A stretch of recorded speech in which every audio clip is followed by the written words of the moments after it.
ugly little creatures that'll kill you. Yeah, pretty much. So ultimately, let's let's describe the situation a little bit. So you guys um, travel through the door, and the door unfortunately closed on you very suddenly, and you guys were hearing almost like a drum beat. I want to say it sounded like a drum beat, or like if something really big is just walking nearby. Right. And then when you looked out, you saw that there were all these biakis just flying around you. You know, they're the size of airplanes. Those things, just flying. And something hit the building and broke the building. Ultimately, where I want to say that the building that you guys were in was at least 20 stories high, and you guys were on the fourth floor, and pretty much the building broke from your ceiling up. So that means that anything that was above your floor broke off, and that part of the building just fell to the side and broke. So that's that. Now, ultimately, you guys were looking out the window and you saw the Biyakis, so you guys, I'm pretty sure you owe me sanity for that. And that's where you guys find yourselves in.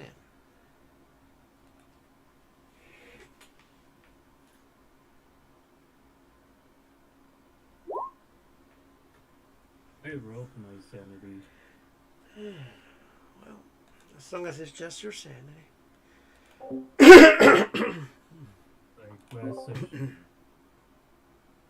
Yeah. few people did. Yeah, but you never rolled the loss. Oh, yeah. How much were we supposed to lose?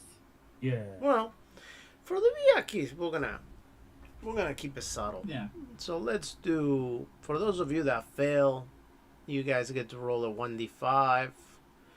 For those of you that passed, you can roll a 1d3. Oh. Well, we've got two insane people right off the bat, so that's great. Look at Sydney. Yay! Just blood. Lucky bastard. Alright. So, let's see what else we find. I need Papa Doc to roll, please. And I need Arlian's character to roll sanity. So, let's do the roll for him since he's not around. So, sanity.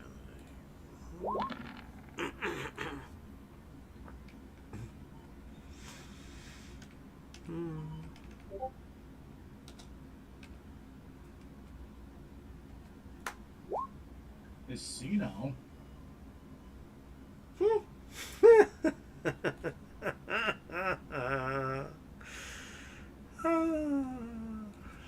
38 points of sanity. Alright, you guys are getting, I mean, at least some of you are getting fairly low.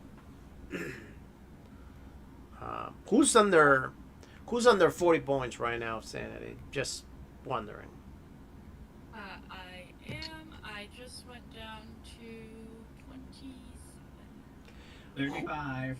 35. Who's under 30? I mean, obviously you said 27, Jesse. But anyone else? Doc, what is your sanity? And actually, I need you to roll the sanity, Papa Doc. I need you to tell me how much sanity you're going to lose, buddy.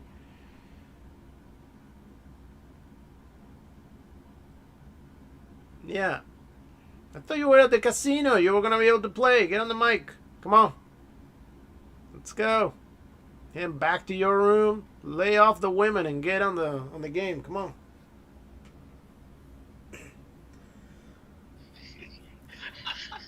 Yeah. He's telling me to lay off the women and get back to our room, honey. Yeah, it's game time. I just want you to finish up your cigarette. We're almost there. So Yes, I'm on Discord. I got. yeah, you need to roll a. Let me see what you gotta roll. Did you even roll last time?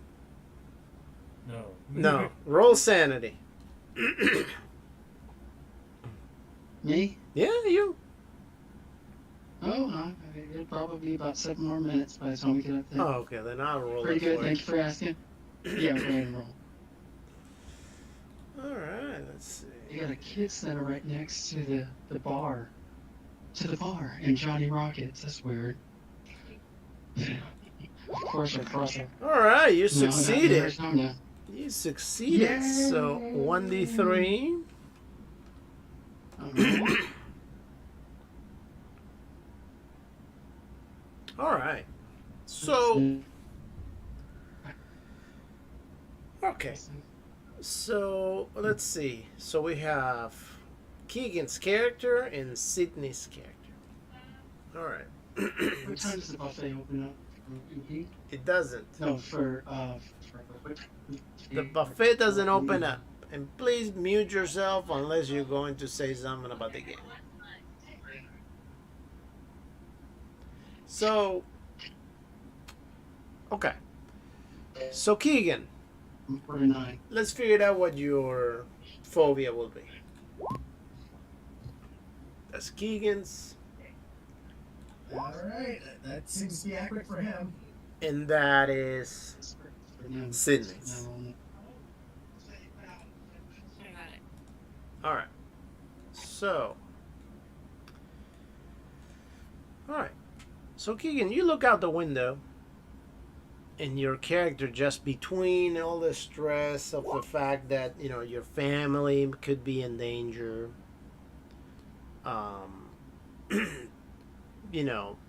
You just saw right before this. Remember that you opened the door, you lost your hand, and then you saw yourself shooting yourself, and you just saved yourself like that.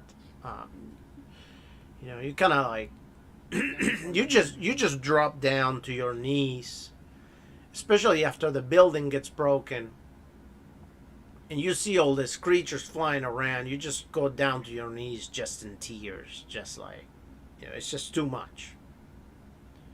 It's just a little too much. Bloody hell, this is my fault. And he's just going on like how this is his fault, that as if he brought upon this.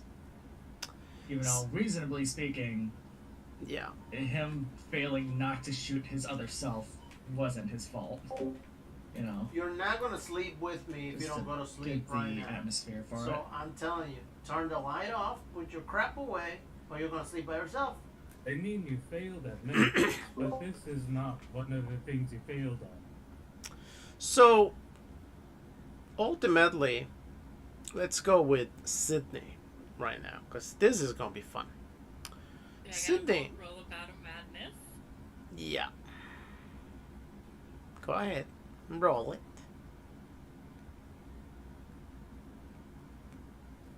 Let me get my token real quick.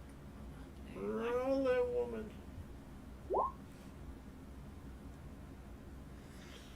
Ooh. Okay. 1d10. So go ahead and roll a 1d10. Please. Okay. So you come out of the portal. You're looking around, and this is before, obviously, Keegan's character also goes crazy, right? This is developing to it. You come out of the portal, you're looking around, and you see a couple of things that kind of get your attention. First of all, you notice some writings on the wall, some symbols that they seem to be very familiar to you. whatever symbols that would be, you kind of will have an idea that you sort of identify him, but it could be just plain coincidence. Then, at the same time, you look through the corner of your eye, and then you turn around to look like closer, and you actually see a picture of Virginia on the corner. Hey, Arlen, please mute yourself. Sure. Thank you. So you see a picture of Virginia in the corner. Excuse me. When you look at it, suddenly, while you were looking at this, you were just seeing this random symbols on the wall, and you were hearing that pounding that sounded like drums. At that moment, the ceiling breaks down. Stuff falls on top of the picture, Virginia's picture, and breaks down. You also recognize the picture as it is a picture that you could have sworn you took before. And the picture gets just lost under the gravel. You see the creatures flying around, and ultimately you just go a little crazy at that moment. You grab your knife because of the rage you just feel, and you just feel that ultimately, if your other self just wasn't around, this wouldn't have happened, and therefore it's everybody's fault what is going on. So therefore, you're just mad at everything, and you just want to end it all right now. So go ahead and roll a 1d. Let's see, 1, 2, 3, 4. A 1d4, please.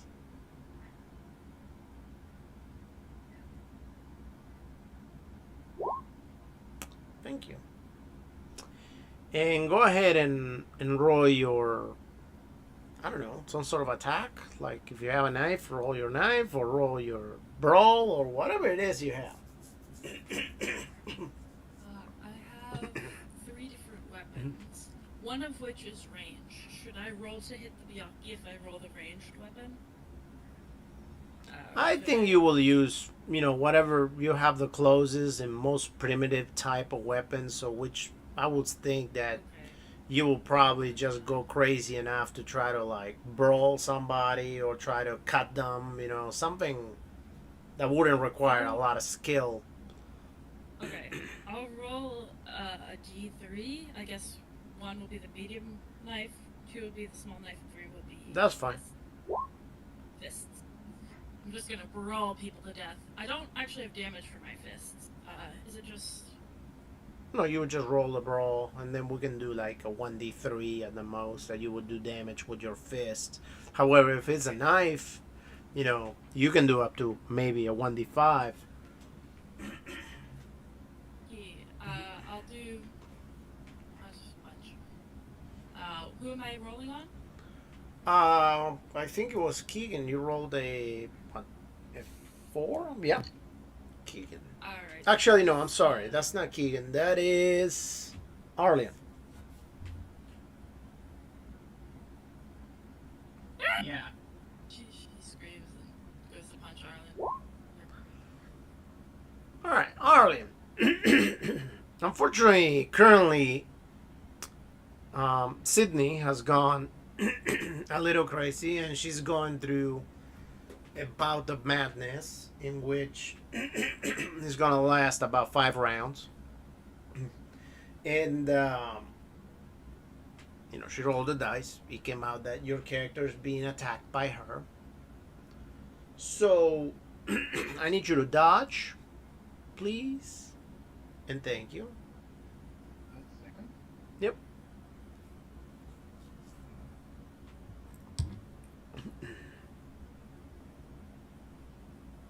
Now, obviously, everybody sees this, that she's attacking him. In case anybody else wants to do anything about it, once your turn comes.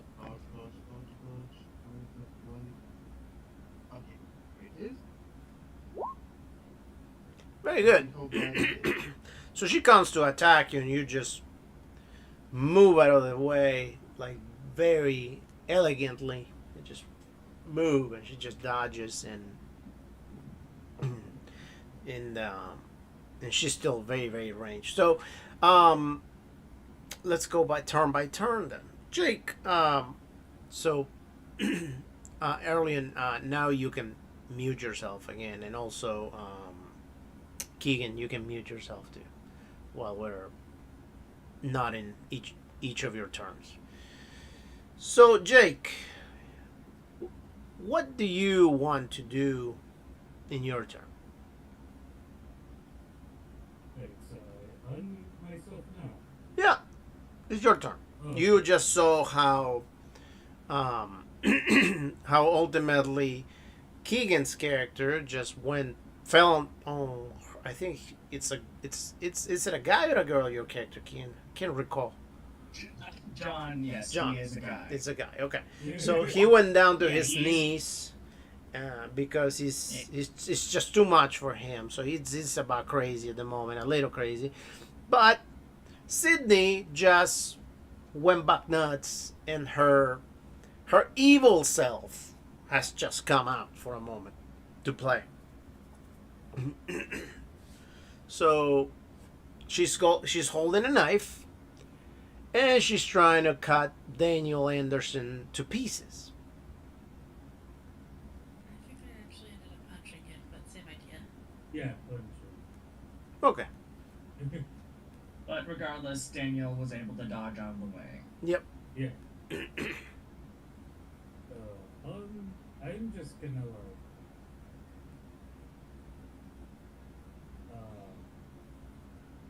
Yeah, why not? I'm gonna try to hold Sydney back. What do you mean? I mean, but like grapple her or something. Oh, okay. Okay. Restrain. Okay. Yeah, no problem. So for that, we're gonna roll. Let's see. Let me get to your sheet or anybody's sheet. That way we'll see what we got. I guess you gotta roll brawl and then your strength to be able to see if you restrain her. And it wouldn't be a brawl mostly to cause damage. It will be a brawl mostly just to see if your attack succeeds. Right? Okay. Oh, So I did succeed. Oh, so you do succeed, and go ahead and roll your strength. Oh, okay, wait up. So Sydney, Sydney, unfortunately for the moment, doesn't get to roll dodge because she's crazy. So technically, you're not in control of your character. But you get to roll your strength because his strength apparently is very weak at the moment. And obviously, these sheets they should have, besides regular, hard, and extreme, they should have something else that will give you even better stats than regular, like buff your stats. Because, when you go crazy, your strength probably multiplies a little bit. like weak or Do they not something. have the bonus slash what is Yeah, it? Penalty die? bonus thing? penalty. Bonus penalty? Where's that? Is it not on here? I don't know. You just click the word bonus penalty. Okay, then yeah, you should do that. Click bonus pen. Where's that? That's a great question. Oh, you don't click it on the sheet. It's after you roll. Oh, your then I'll. result. Oh, yeah, It bonus says penalty. Bonus penalty. Yeah. Okay, so you still failed it. What? Okay. It reroll 10 die and takes the better or the worse. depending on- Yeah. So, It's a 58. 98, 58. okay. So, we're going to go ahead and we're going to go with a 58. And you kind of escape his grasp. All right, you can mute yourself again, Jake. And Okay. Papa Doc, you just witnessed the same thing. You know, Sydney has gone a little crazy. She's Yeah, she's got a little nuts. and raging everything. on everybody, trying to So like take everybody does down. he actually have her restrained? No, he grabbed her, but unfortunately, he didn't succeed on holding her down, so she's freeing herself.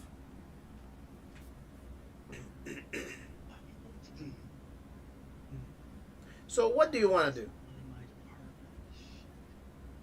department. I'm trying to figure out what I can do. I'm not the strongest. Um, I would try. I guess I'm gonna try to trip her or something to make her fall. Okay, go ahead and roll I'd like to your. Let's see.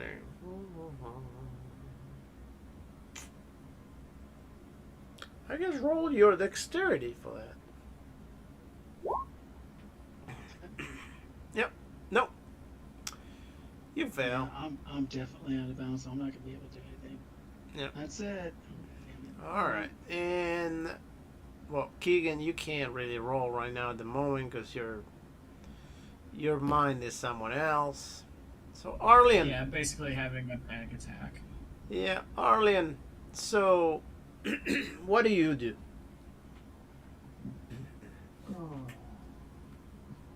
Okay, so she went a bit crazy, That's an understatement. and correct me if I'm mistaken, and I hope I am. But isn't one of those things heading our way? Not necessarily heading your way. You can see them flying, but however, they seem to be currently entertained with all the other humans that are running around and just you do hear screams and stuff like that. Definitely, you do hear loud stomping outside, but not necessarily seeing how one of those creatures is coming your way at the moment. Okay. I mean, probably you freaked out a little bit once the building broke. Yeah, most likely. But yeah, the birds don't seem to be an immediate threat. Remind me, does the place look like it already, like this has been happening for a long time already? Or, I mean, the weird bug/bird thing Why are you out of your bed? being active predators? I need you to go to sleep. Slash baby. Otherwise, you're gonna stay in your room. Go to bed. Do not get up anymore. Well, unfortunately, you don't have a way to tell that. I mean, there's quite a bit of destruction out there, if that's what you want to know. There's people running around and a lot of bodies on the streets. There's pieces of bodies here and there, from when you looked out the window. But right now at the moment you're not necessarily looking out the window anymore, mainly because Sydney has gone a little crazy. So right now, I want to say that everybody that is not crazy is probably a little concerned about their safety. Mm-hmm. You're still not in bed. Okay, you're staying in your room tonight. Yes, feeling a bit nutty. Tried to hit me. Okay, I'm thinking. Okay, you're staying in your room tonight. Quiet slap. Then go to bed. Close the door and go to bed. There's nothing else you need to do. Punch, like, knock her. Why are we off. still talking about this? I'm tempted to say I am doing that. Just slap her to make her. I'm thinking straight. It's Alright, go just ahead. word, but Go ahead and roll your brawl. you know how you slap someone when they start panicking or being Lay down and stupid. go to sleep. Roll. Nope. Alright, nothing. So we're back with And Sydney. then I'm going to start running. Alright. So go Or ahead at and. least moving Alright. towards the stairs that lead down. Alright. Hopefully. Okay, Okay. you take off down the stairs. To the stairs. Go ahead and mute yourself, please, and thank you. And so, Sydney, your turn again. So go ahead and roll a 1d. This time around, a 1d. 1, 2, 3, 4. 1d4 again. Thank you. All right. So this time around is Papa Doc. So go ahead and roll your brawl. All right. So, Jake, one more time. What do we do? I'm still gonna try to go straight up. Okay. Go right ahead.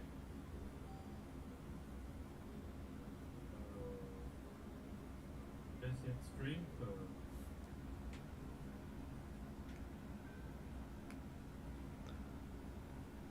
I'm sorry? what? No, just normal. I just use. Just normal. No, I mean, what am I rolling? Roll your brawl.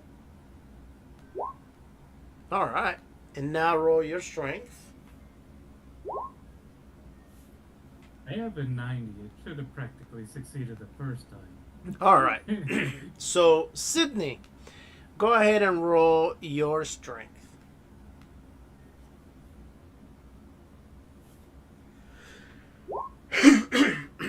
All right. So, Jake, Should I be you. rolling bonus penalty or no? Yeah. Well, that's a Oh. 2. So That's unfortunate. extreme. Damn.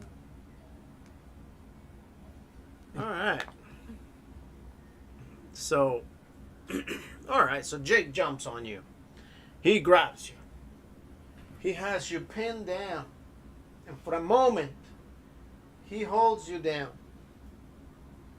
And then suddenly, you just pull your arms up, and you just open your arms, and Jake's arm just. Go ahead, Jake, and roll your dexterity. Actually, no, not dexterity. Roll your constitution, please. Okay, this is gonna be Yeah, bad, these are two but different yeah, guys. this is gonna be bad. But all of a sudden, you put your arms against your chest, and you just start pulling your arms out, and Jake is pressing against you as hard as he can to try to have you pinned down. And as you continue forcing your arms out, you start thinking and focusing on Virginia and on how much hatred you just have for yourself, and how could yourself do the things you have done, that you just pull your arms out, and all of a sudden you locate his elbows where his joints are, and you continue pushing, and all of a sudden you pop one of his joints out, and he had to let go. And Jake, go ahead and roll a 1d3, please.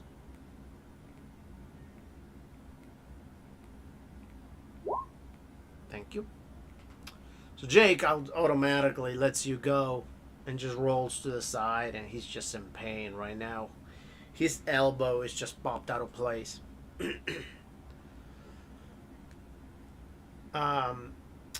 So, Papa Doc, what do you do?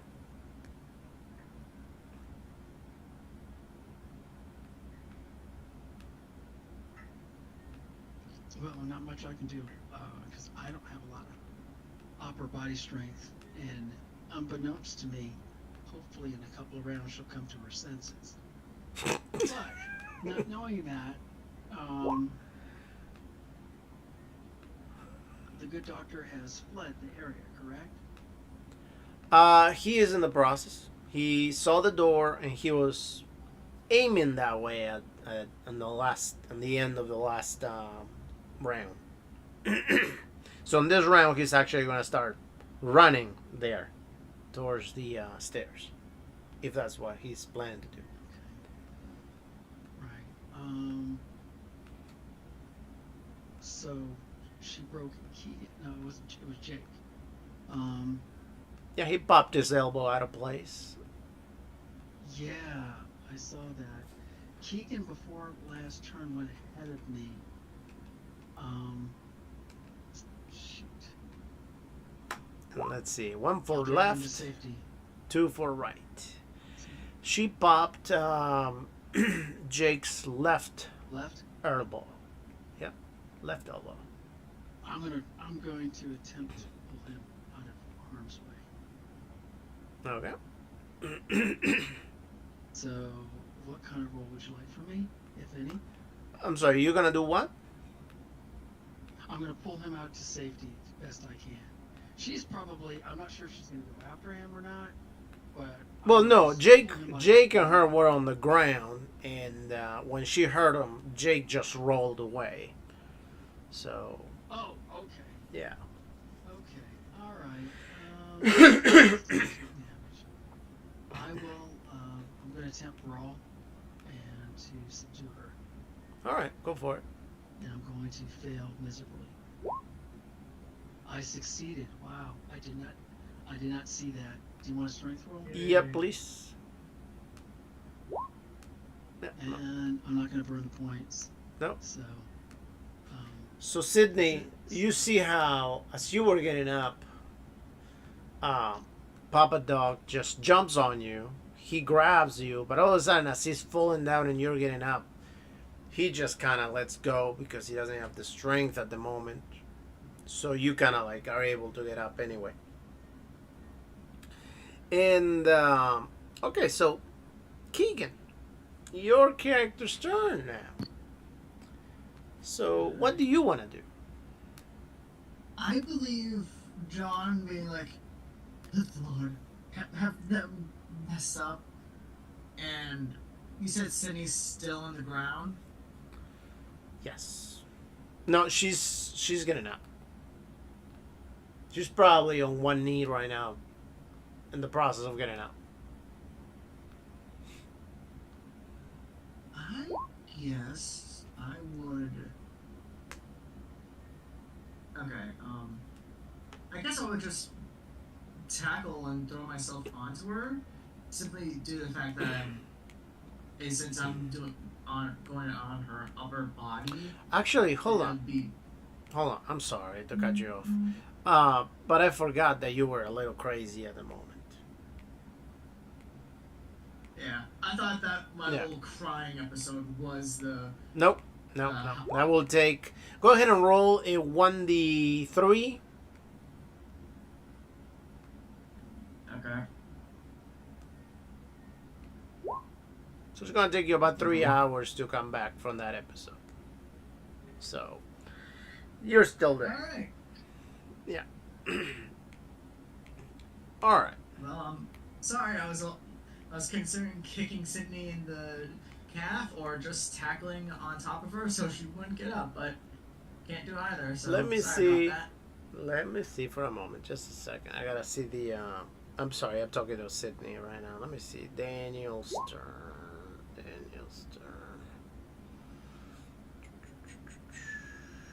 Keegan. Fire Sydney. Daniel. Brawl failure. I don't see Daniel's roll for the sanity. Rolling 5. Daniel Anderson. Yeah, he rolled 5. So Daniel, actually, my buddy, you're not running towards the stairs, apparently. You are also crazy. So let me give you a present for the moment. Right there. That's your phobia.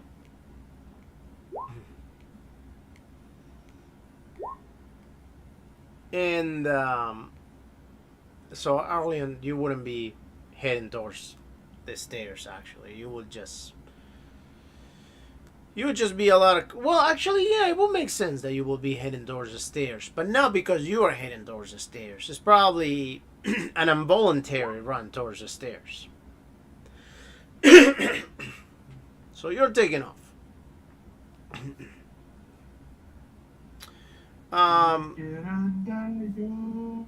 Yeah. So going back to, actually, I need you, Arlen, to roll a 1d3 also. Thank you.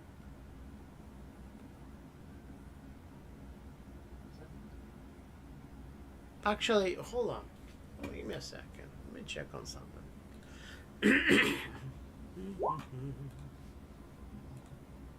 Can't get rid of this cough. Is driving me insane. Let's see. 1 second, please. Yeah, I need you to actually roll a 1d8, please. Thank you. Or hold on. Actually, never mind. Don't roll the 1d8. The 1d8. Don't roll it. Don't roll it. There we go.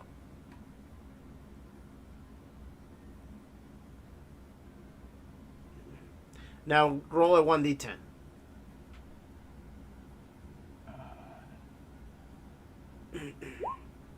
Okay. So it'll be 8 turns, and so suffers psychosomatic blindness, deafness, or loss of the use of a limb. So then, let's do this. So you have arms, legs, eyes, or ears, right? So that's 4. So go ahead and roll a 1d4, where 1 will be your eyes, 2 will be your ears, 3 will be your legs, and 4 will be your arms. And then we can determine from there if it is the... Okay, so 3 will be your legs. So go ahead and roll 1d2, where 1 will be your left leg and 2 will be your right leg.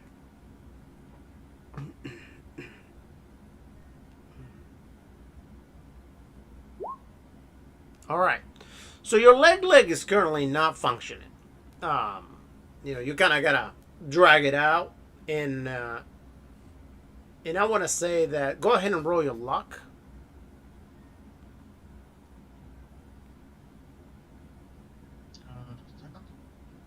Yeah, go ahead and roll your luck. Let's determine how bad the leg. Easy. Okay, so you're able to hold it straight, right? So that means that you're able to like lean on the leg, but unfortunately you're not able to lift it up and bend it to be able to walk and things like that, because it feels like it's numb. So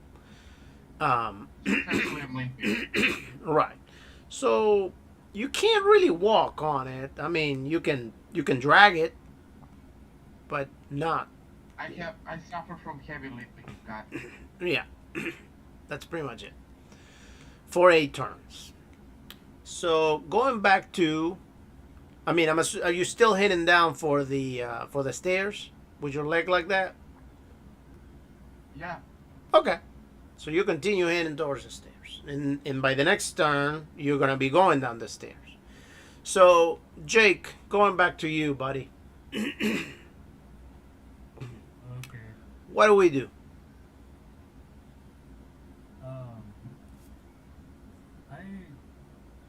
My arm is dislocated. Yeah, your elbow. Your I believe we agreed that it was your left elbow. Oh. Sydney went ahead and gifted you with the the gift of this disability. Temporary. Yeah, she's just such a joy.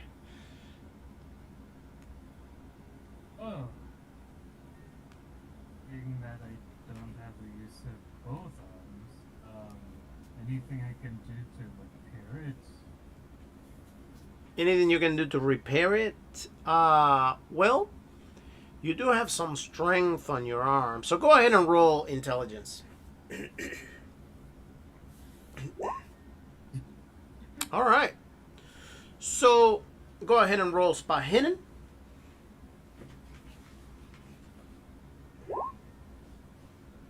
Okay. Hey.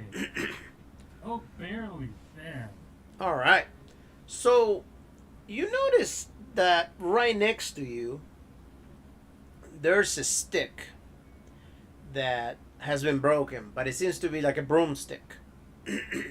And you get the idea that maybe, since your grip still works, maybe if you put the stick at the end of your feet and you hold the stick with your with your hand, you can strain your legs while pretty much straighten your arm, and if you do it hard enough, you'll be able to pop your elbow in place.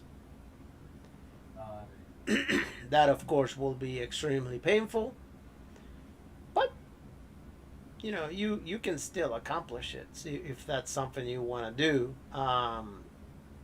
Yeah, but I might lose hit points doing that also. Right? Yeah, you will lose 1 or 2 hit points. Yeah. But could he gain hit points back? Yeah, he's if it successful? succeeds, yes.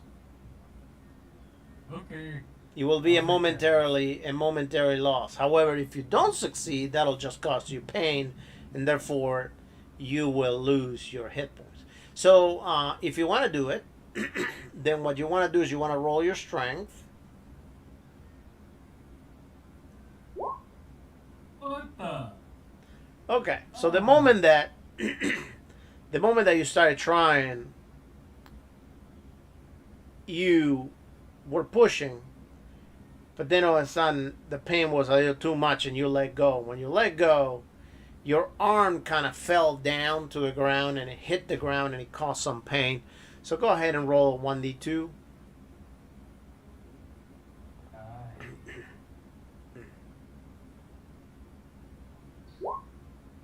All right. Sydney, your turn one more time. Damage. One damage then. Yep. Yes, sir. Okay. Sydney's turn again. Alright, what am I doing? Well, you're still crazy. I think you got three more rounds of craziness. So This is round 3 of 5. yeah. So go ahead and roll a 1d4 again.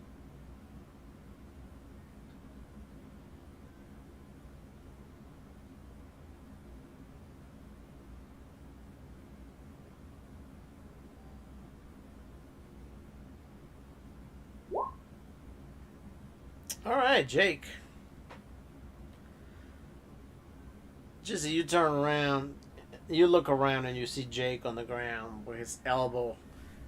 You know, he just got hurt, and how he tried to grab you, and in your mind, you remember him grabbing you as somebody trying to impose control on you, the same control that you are imposing yourself from your other character, and you just rage out when you see that. So go ahead and roll your brawl, I guess. All right, you failed. Jesus Christ, you fucking whore.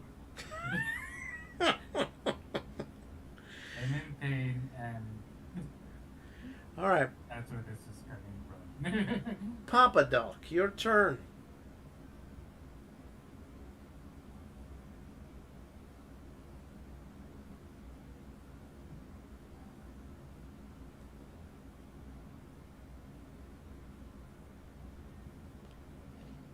I'm going to rationalize with her, so if it's possible, I'm going to plead to um, her sane side and explain to her that he is her friend.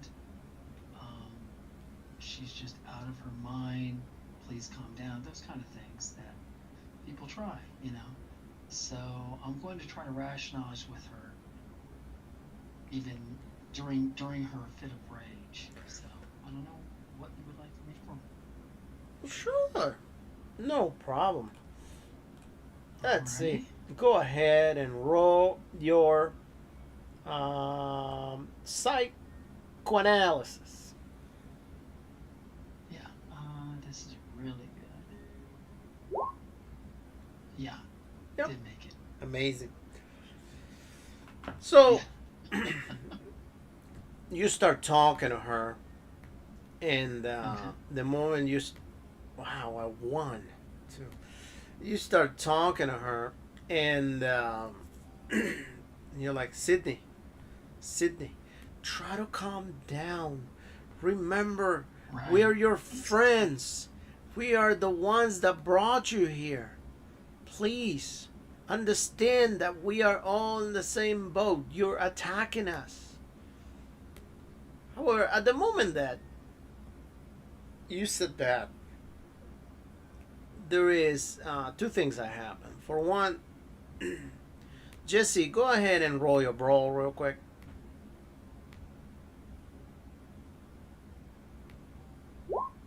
Okay. So she tries to punch you in the face and she misses. But at the same time, you notice how this shakes, the steps that you were hearing really extremely loud, where the ground would shake, they're becoming really loud. I need one of you sane people to go ahead and roll spot hidden.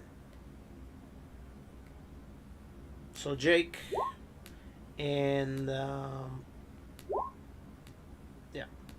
okay. You guys notice when you look at the sky, besides all these creatures flying, you notice a giant tentacle moving. And when you look up, after you see the giant tentacle, you start seeing a few more that they look ginormous, and they seem to be attached to this, let's say, greenish body. You see on the back what it looks to be some sort of a bat-looking wing attached to this creature.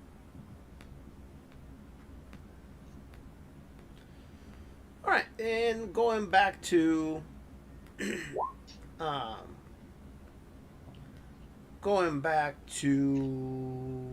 Keegan. Keegan, go ahead and roll. I'm going to allow you to go ahead and roll. Did you roll the Bound of Madness today? No. No. Okay. I think Sydney's took over due to the fact that she became violent. I thought we just agreed that I'm just having like Okay. a sobbing episode. Yeah. So But- we're gonna go ahead and roll the 1d10 now, and we're gonna see how many episodes you're gonna do that. We're gonna discount. Okay. So you come back at this point. You've already been out for 3 turns. Okay. So your character comes back out. You look up and you see how everybody's looking up. Well, most everybody's looking up. And you also see that gigantic set of tentacles. That they are so high up in the sky, but you just see them as in the same way as if you had a real life size octopus right in front of you. That's how big those tentacles look. And yeah. And go ahead, Arlen. Let me see how many turns you. Okay, Arlen, you were still running away.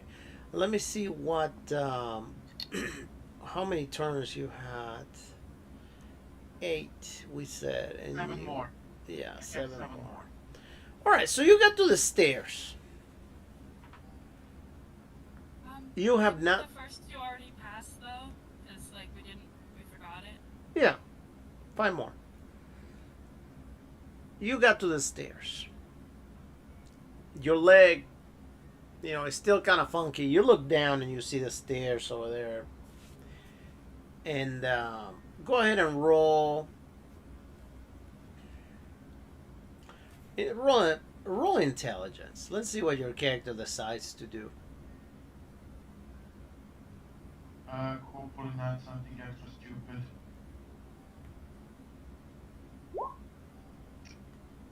Okay. I'm going to do something extra stupid. Go ahead and roll your dexterity.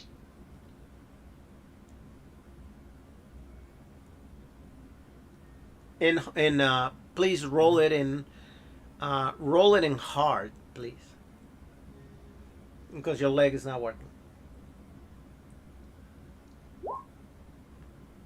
Nice. All right. So, on as crazy as your character is, you start hopping down the stairs on one leg. You take little hops, and you just make it down the stairs. So, going back to Jake. Jake, you just see that tentacle in the sky. No, I mean, that creature with the tentacles. What do you want to do? Do you want to try to put your arm back together? Do you want to do something different? Put my arm in a tentacle? No, put your arm back together. Like, fix your arm. Yeah, I'm gonna try again. Okay, go ahead and roll your strength. Nice. Finally. You pull your arm up and go ahead and roll your constitution. Oh. Yeah. You have enough strength, but the pain just gets to be too much. So this time around, you don't take any more damage because you don't bang your arm. But ultimately, you just cannot go through it. The pain is just too much. Yeah. Sydney. Here we are again. Your character looks and sees this tentacle looking thing, whatever. Go ahead and roll your power this time around.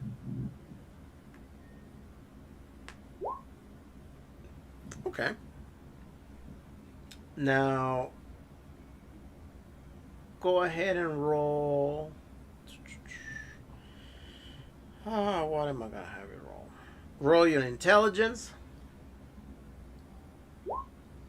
Alright. So you happen to snap out. Suddenly you manage to come back up. Oh my god. No. No. No. No. What's going on? I want to open a portal immediately. Okay. Get everyone. We need to leave.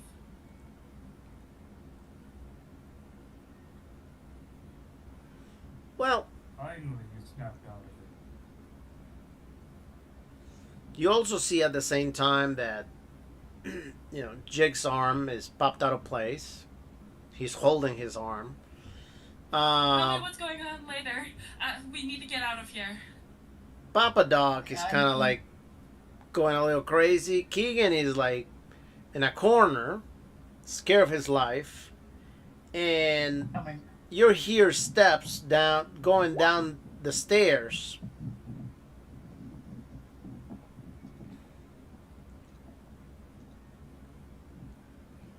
As you're missing Daniel Anderson. Someone go get him. I'll go get him.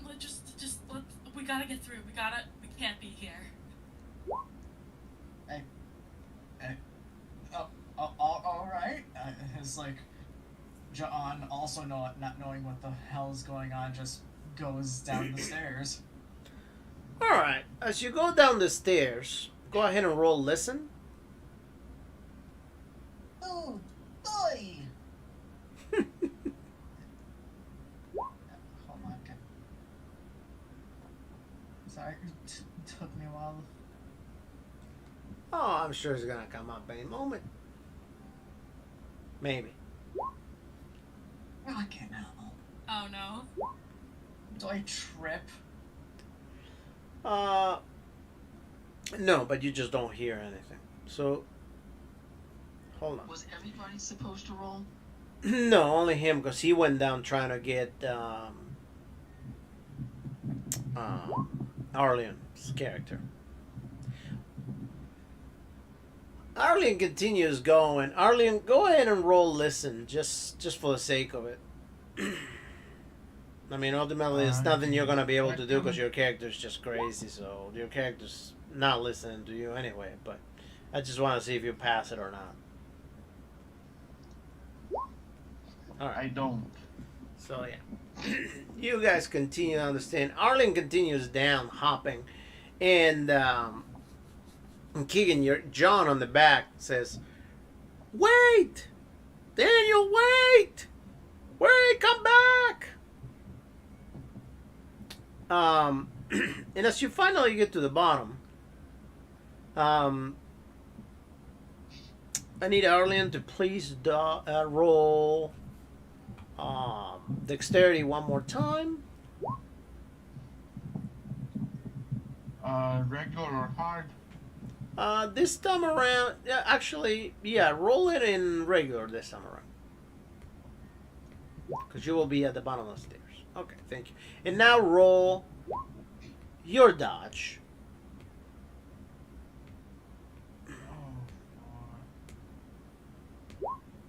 Alright. At that moment, you get to the bottom of the stairs. Your character. Your character looks to the side, and as you were taking the last step, you see that something takes a bite. A gigantic mouth just takes a bite, and you just happen to dodge it, where your character just falls back onto the stairs. And something with a gigantic mouth, almost looking like a pterodactyl type thing, it keeps biting, trying to see if it can get you. At that point, your character turns around and starts trying to climb back up because he cannot stand up at the moment.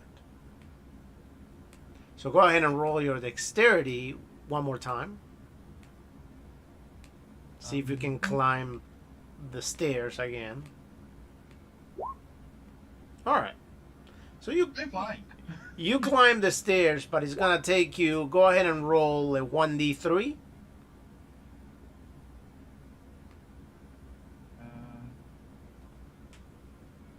Just a second.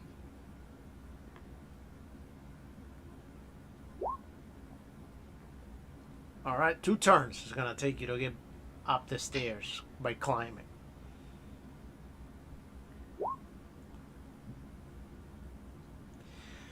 So, yeah, we just did.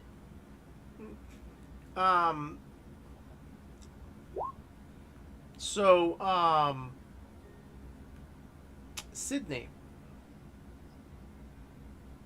I'm opening the portal spell. Okay. But your friends are not there yet. Right, but I can hold it. I choose when it closes, right? So I can have it open, get who I can through, and then go back and shove the others through, right? Okay, let's do that. Is that how that works? I mean, you can if you want to. The portal, you can keep it open until you want to close it, but ultimately, until you cross it. But okay, so you open the portal. Did you roll the power? I did not. Okay, go ahead. Roll your power. Ooh, okay. Nice. Can you tell me where I'm trying to go? Yeah, you can tell me where you want to Australia. go. Okay. You go to Just wanna be Australia. far away from this. So you're going from this to someplace possibly worse. Okay. I mean, Cthulhu seems pretty close here, right? You could've Yeah, chosen Cthulhu Canada. could. You could've chose UK. As far as those Look, tentacles are, Australia's really far. as far as those tentacles are, as high as that they are, you can make the assumption that Cthulhu's probably within half a mile away from you. Yeah, okay. Then yeah. Yeah. So, and I'm saying within because it's obviously less than half a mile. So, okay, so you open the portal and you go through. Jake, do you go through the portal? Yes, I do. Okay, you go through the portal. Papa Doc, do you go through the portal? Okay, you go through the portal. And Keegan is slowly coming back with Arlen. So, Keegan, you actually, from there, from the top of the stairs, managed to see that the portal is open and that Sydney has managed to open a portal and cross it. Do you stay there waiting for John, or for Daniel, or do you go to the portal? I gotta stay because I am not letting him. I'm not going to fail him. I can't fail anyone else. I just Just can't. grab him and go through. We gotta go. Is he? I thought he would. Yeah, if I can grab him, I'll do it. Okay. All right. It, So go ahead and roll your strength.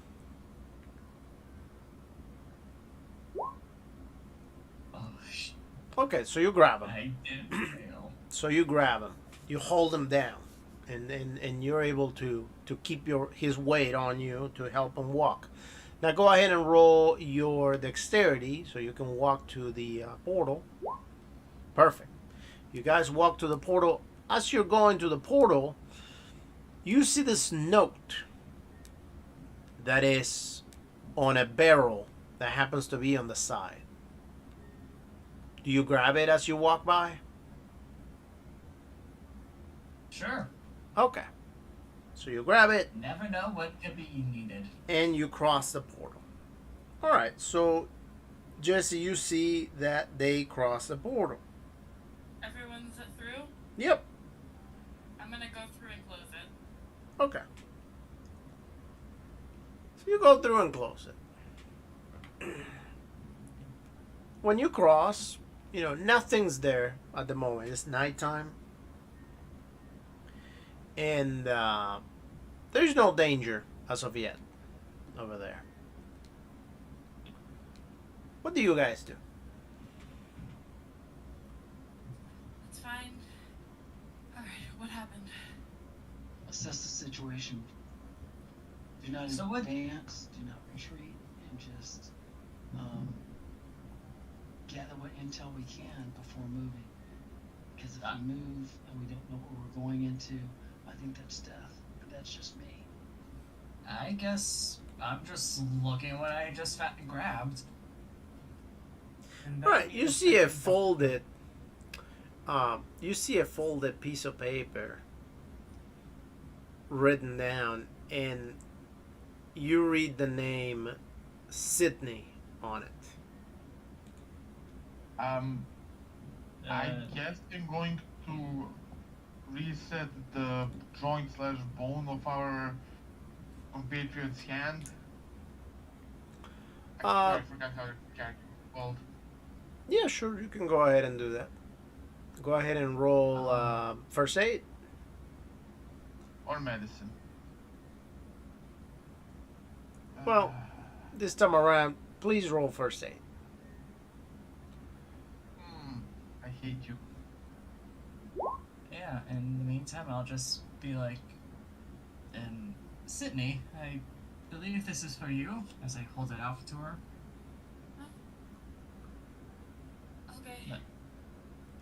Sydney is just like half coherently. She takes the notes. All right. Do you read the note? After I think she's like after she like basically does a head count, then yeah, I guess she will. Unless she's sure everyone's safe. All right. So the note says, it reads, well, I guess by now it's pretty common and pretty obvious that you know that I have orchestrated all this.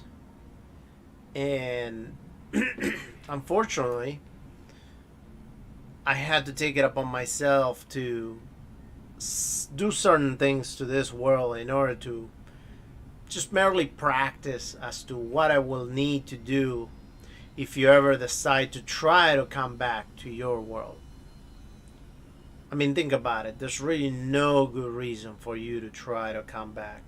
Virginia is in good hands right now. She's with me. And one could argue that everybody's in good hands right now. Because everybody is with their loved ones, even if they are not you. So maybe you want to think about this and cut your losses. Have some happy thoughts. Go to some other place where you can be happy, and maybe you have some of the same things you have here, or maybe even better things. Just live and let live. Admit that you just lost and move on. Otherwise, I will destroy everything you have, including this whole world. Love, Sydney.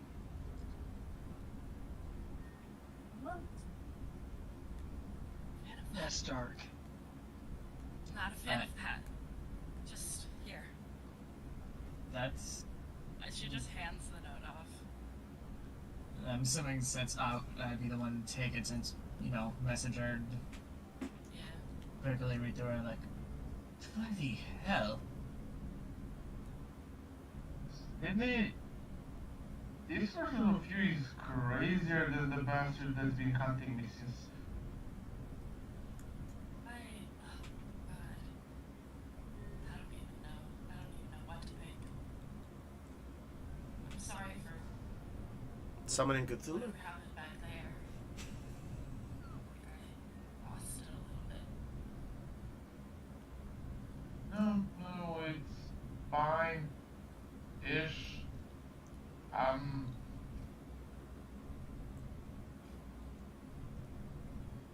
Maybe you losing it a bit back there wasn't such a bad thing.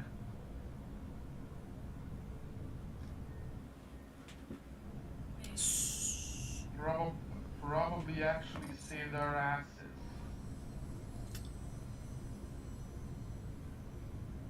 So, obviously, in case it wasn't obvious enough, Sydney, at some point, came to this reality that you guys are in, this universe, and she pretty much orchestrated this, whatever's going on to this universe. And she was possibly staying in that apartment and maybe hoping that you guys were going to at some point visit that place. And that's why she left a note, possibly hoping that you may just stumble there and find it. Say, am I the only one who thinks that your other self just made a terrible mistake? Maybe we can search for info about her, but I don't think I want to go back there. No, you don't understand. You yourself said that these artifacts hones in on based on our emotions? Question mark? Correct? And connection we have to something. I don't know all that much, but it seems like something similar to that, yeah. So we as humans have a strong emotional connection with ourselves. And I'm guessing that right now you're very pissed off at yourself.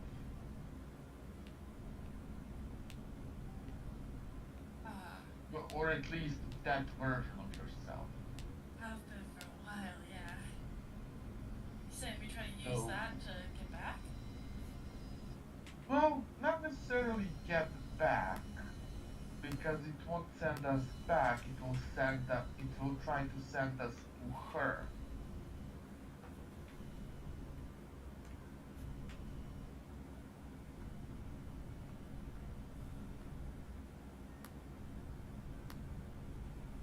So it might work in our favor if we decide to kill her. I believe that quite possibly instead of going there right away and risk failure, I believe we should instead one up her instead. If she knows more than us, I say we do what we can to know more than her. After all, whatever the bloody hell that was back there, we could very well try to get more information by, well, other places. I mean, after all, she gave us a means to travel unwillingly, so she made that's her mistake. We'll take advantage of it. Yeah, I'm sure she's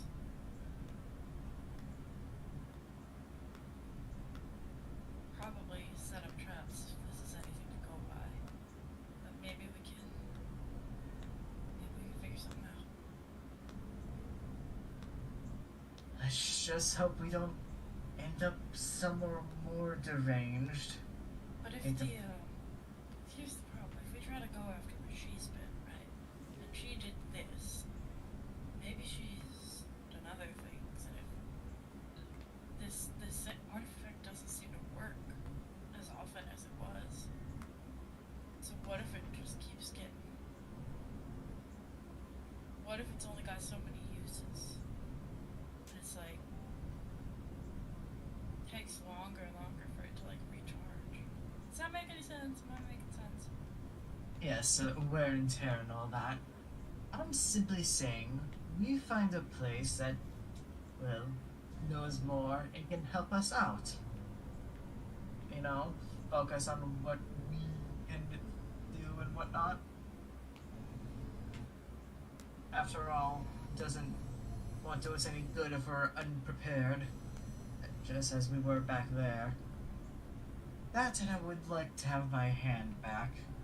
I really was good at calligraphy before this. I'm sorry about that.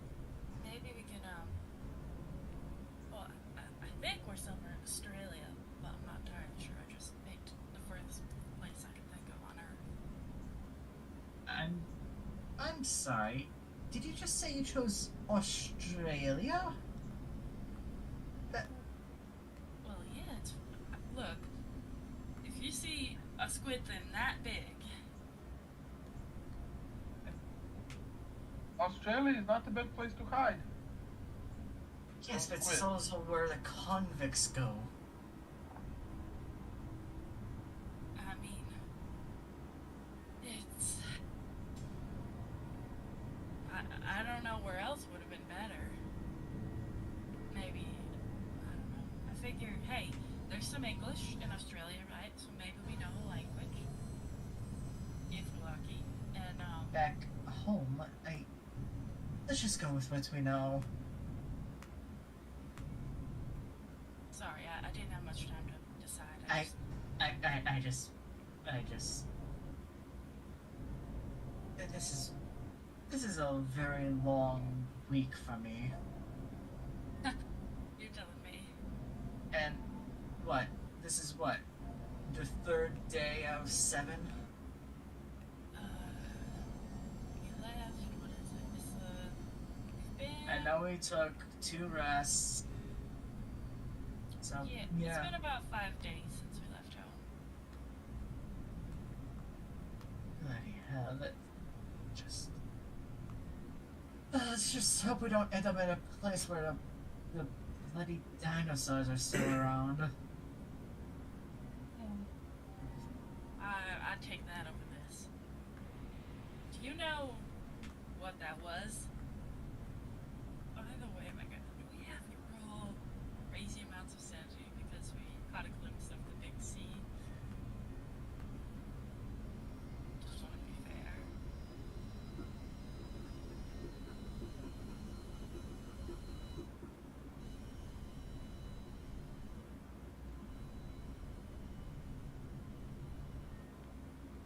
Who were you asking? You. Oh, We, okay. We didn't know because they lose sanity. The game ended. All right. So, Who needs to roll sanity? sanity? Sydney. No, sanity at this point you don't need to roll. You guys have used that portal before. we basically got out there just in time. Yeah. But pretty much, I mean, I'm not sure what it is that you're trying to figure it out, mainly because you just found yourself in Australia, as you said it yourself. Maybe in Sydney right now. Just to make it more fun. Yeah, why not? Sydney, Australia. That's what you wanted, right? Yeah, that works. So Alright. it's just like, we need to get out of there. That was all that was in her head. Yep. Alright, well, is anything working as I'm, like, looking at the amulet that lets us go to different realms? No, the amulet wouldn't be working at this time. It's not glowing. Well, might as well wait and find something that can help us. No point worrying about things that we cannot control.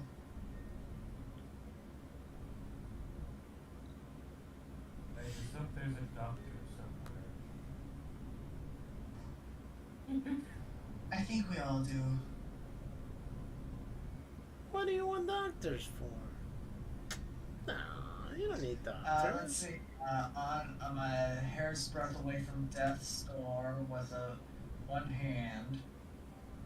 I have one hand, one arm, because the other one's broken. You want me to try Just to... okay. Oh yeah, everybody can roll first aid on Jake, by the way, and on whoever else needs first aid. Alright, let's see if I fumble and kill him. Let's see if it's poetic and oh wow. Alright. Oh, I only failed by 1. Nope, But you no already fumble had there. success, that's fine. No fumble there.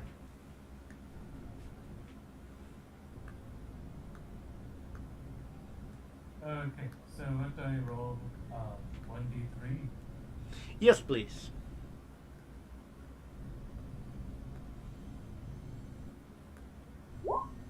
All right, you get 3 points and your arm back in place.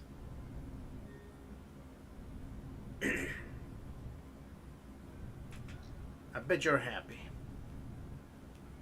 Yes. All right, And so only one person is down an arm. anyone else that has taken I any tried to roll damage? first aid. I don't think so, but okay. So All right, so you're in the middle of Sydney, Australia. You hear, as you're walking around, you hear the radio going. And on the radio, somebody seems to be transmitting news as to of what's happening in the United States, where they're advising that these giant creatures, big as what people used to thought as possibly dinosaurs, are just flying around, and they're gigantic. They are the size of, I don't know, probably, I want to say 6 to 10 elephants tall. But what's most terrifying is this gigantic creature that seems to be, pretty tall. I would like to say about 100 stories high, if not taller. That it's got tentacles for a beard, claws on its feet and hands, some wings on its back, some tentacles on its face, and that it's just walking around destroying everything and anything. And change it while it's mid-description. We don't need any more humdrum today. Sydney is going to pull out the little statue of Cthulhu that she got back in the other campaign. Okay. Pull it out. You pull it out and go ahead and roll. What do you do with it? I mean, first of all, what are you? Is there something in particular that you're trying to do?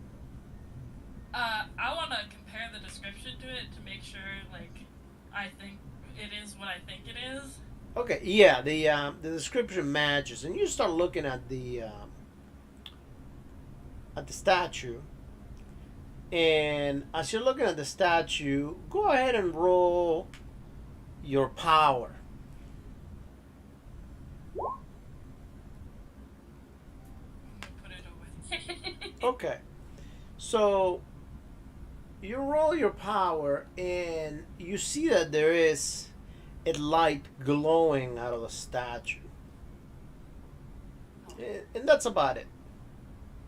I don't like that. And I'm gonna put it away and wrap it up. Yeah, that's the big C. And what was that? That thing?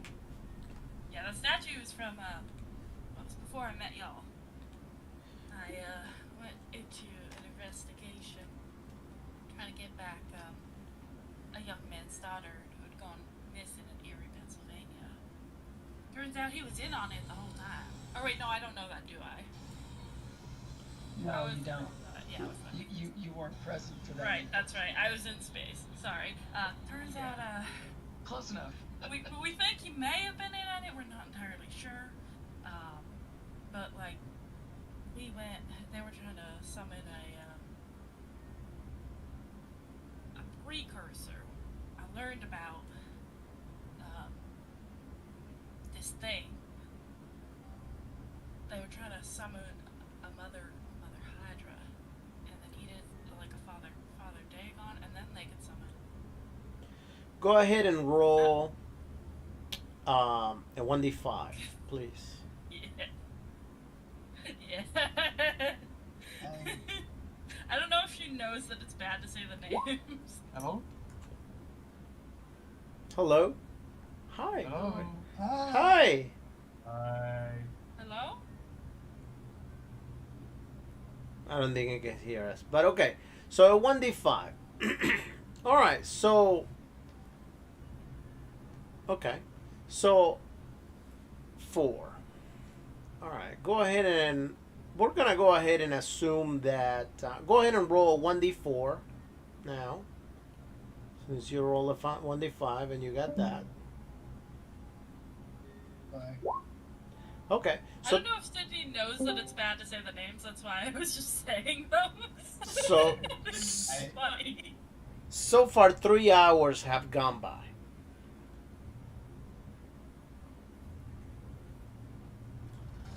And then, So what do you want to do at this moment? I'm gonna keep the amulet, like, I guess, like, in a place that we can tell if it starts glowing, basically. Okay. Like, it's more accessible.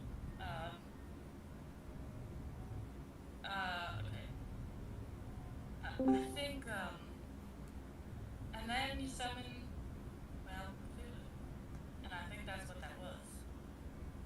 Yeah. So she explains that. Okay, 3 hours have gone by. And it's still not glowing, right? No, not glowing at the moment. No. Here, I gotta check my dogs. Sorry. All right. Oh, I think someone else is having technical issues too, right? Yeah. Woof woof. So, what do we do? What do y'all want to do?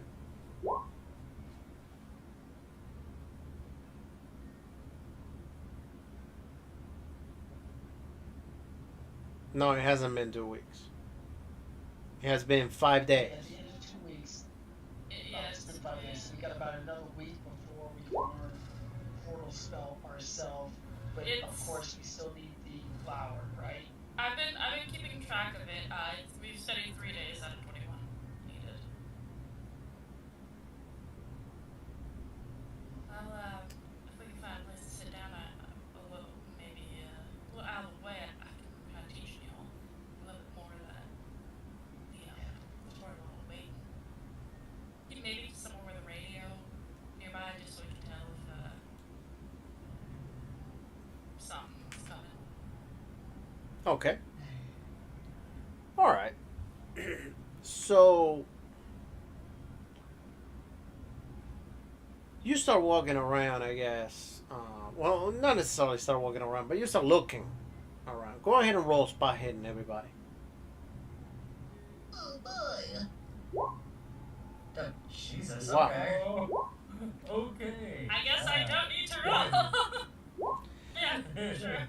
You spot a little building that is by a beach. This building seems to be, seems to be very nice. It's actually a very strange looking type of construction. It's shining and it's looking it's looking very roundish. The indentions when it comes to the windows and doors and stuff like that, they look extremely different to what you're used to. And the building is over there by the sand, almost by the beach. You notice that somebody just comes out of the building and steps out, stretches its arms out, and it goes like, "Ah," and just chills. It's just standing over there looking at the water. I'm gonna do something a bit stupid, but excuse me, Jet. Hello. So I'm calling, like, going over towards them, like, if they're this relaxed, we might be actually safe. So. And the guy goes ahead and turns around and John, go ahead and roll a 1d5. Actually, 1d4. Sorry, 1d4. Describe our environment one more time, please. Yeah, We're looking for cover. happily. So there was some vegetation behind you in the form of tall grass that hasn't been cut in forever, and then some bushes. Then in front of you there's sand, and by the sand, in the distance, there is this building, this tiny building that could be a house for all you know, It's just a very strange type of construction that you've never seen before. And by the water, you know, well, I wouldn't say that is by the water, but it's close to the water. And this guy just comes out. And let me see, you said 4. Okay. So I pray that's not how much damage I take. at that point, you saw. Hold on, who wants to scan? I would like to use the tall grass to lay down. Okay, yeah, totally. You can roll stealth.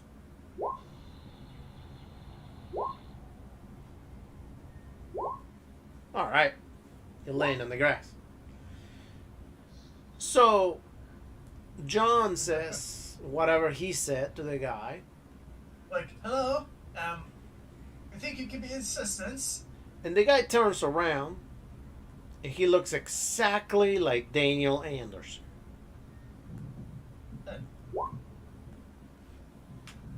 Bloody hell, you. He says, Look over towards Daniel. Yes. Which one? You, the original Daniel Anderson. He says, yes, I'll be happy to assist you. And then he looks and sees that there's another person that looks exactly like him. And you guys kind of look at each other. Well, And he says, what is this? Who are you? I'm John Crow. That's another version of you. And saying, I lost a hand, and there's a monstrosity back in Boston. That's as best as I can explain it, to be perfectly honest. I don't want to go into any further details. Mostly because we cannot give any further details because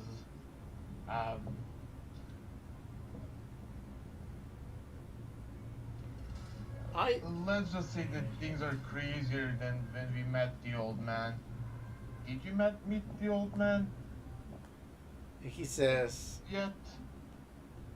what old man? I hate you. I genuinely hate you. Out of envy or out of spite? And he Envy.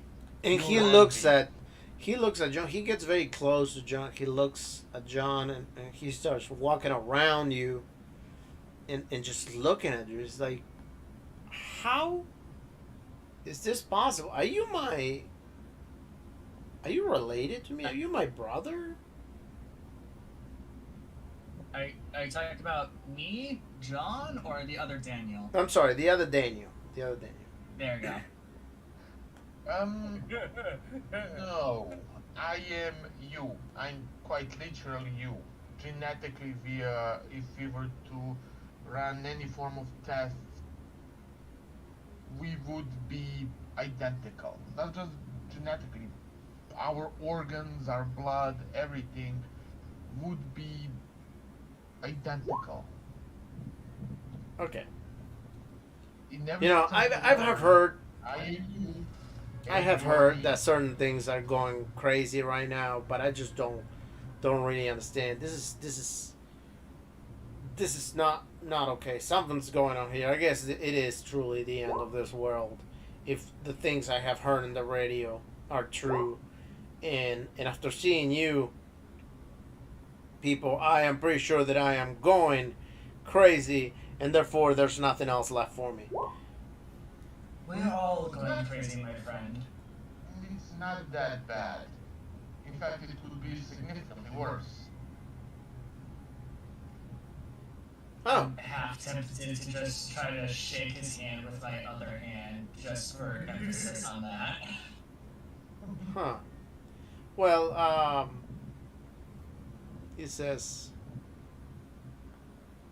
I am pretty sure at this point in time that I am crazy, and that you guys are not real.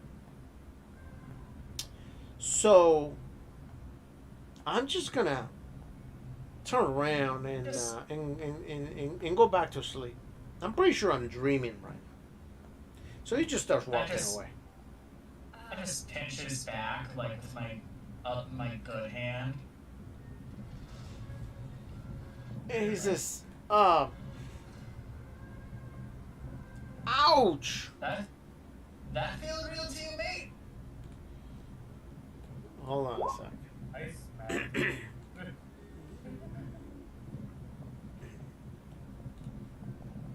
A sec. One sec.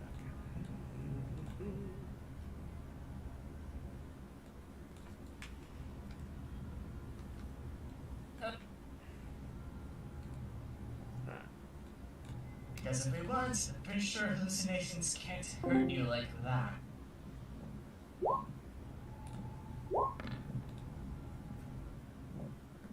And he turns around and punches you. And you can dodge if you want, but God damn! it's like, Okay, what does he roll? go ahead and roll 1d2. And then he says, oh, wow, you are real. So I guess that one over there is not real. Or maybe he is. Maybe something is going on. I guess this is truly the end of the world. Well, might as well just listen to you guys. Especially after, you only have one hand and, you got that woman over there. Hey, hi. Hey, baby. What are you doing there? Come join us. Come talk to us. Well, Is lovely. It's lovely meeting you. You wouldn't happen to know a way to get his hand fixed, would you? And he looks at his hand and he's like, well, not sure how you fix missing. Oh, I mean, hello? Like a hook or something? Like a hook? Yeah, so you can climb with it. I don't know. Well, that wouldn't necessarily be fixing it. That will be more like accessorizing it. But it's better than nothing, right? Okay, yeah, no problem. Is that alright? He's like, and he looks at John and says, okay, so what is your Looks like he's about name? to pass out. What is your name? John, John. So bro. John, I'm assuming that you're a man's man and you're not afraid of pain, are you? I'm at death's door. I'm quite familiar with it. Okay. Perfect, he says. All right, well, you know what? She has had an idea. She is wondering if we can go ahead and put a hook on your stump that you have over there. So you can have something instead of nothing.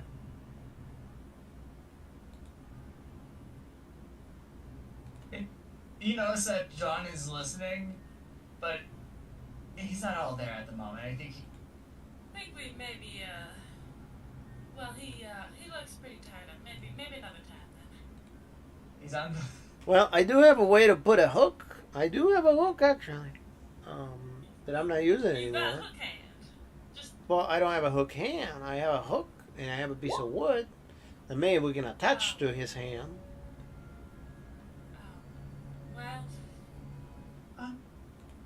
well,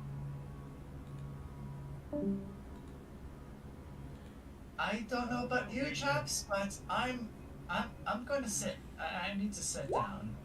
oh, you He says, you know, hospital. that works You too. know where one is. well, we don't necessarily have a hospital over here. I mean, this area has been devastated apparently. I'm not sure exactly what happened. See that building that I have over there is just it's not an actual building. It's it looks kind of like a house. I built it, but it actually has its construction going down, and it's kind of, long story short, it has sort of a basement. And after you go through a tunnel, you walk around inland, and then inland you pretty much head down, and you get into sort of a basement, and that's where I live. And for the longest time I've been there. Last time I was trying to see how far I could last, so I spent up there about, I don't know, 3 years or so, and then I got out. When I got out, I noticed that everything was gone. I mean, I don't know what happens, but everything just seems to be laying down in ruins. Last time I checked on the city. Excuse me. So then you guys showed up. Maybe you guys have something to do with whatever's going on.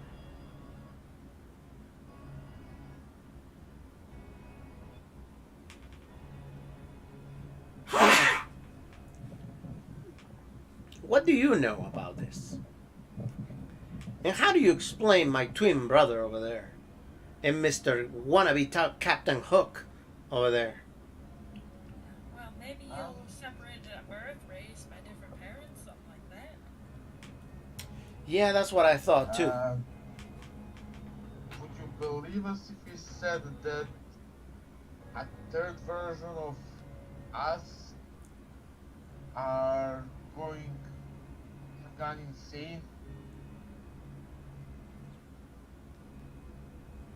Would you believe how insane you sound right now?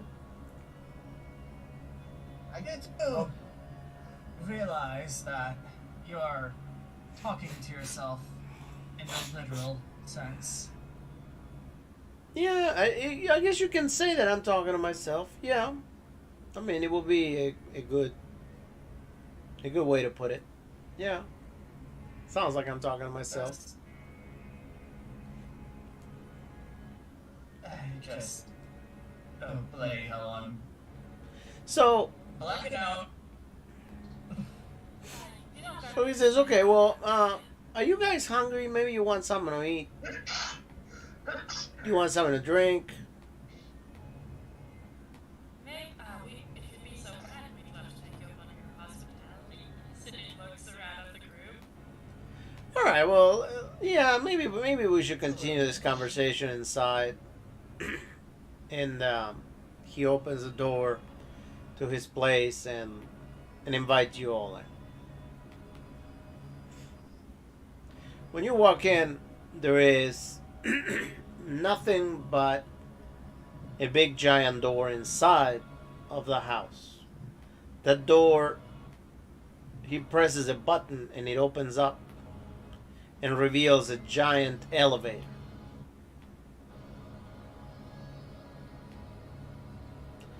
And he says, well, after you.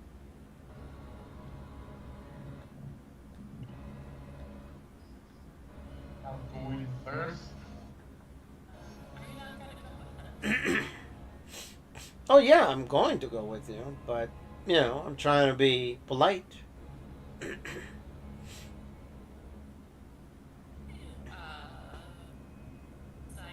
to see if this guy has any good intentions. Sure.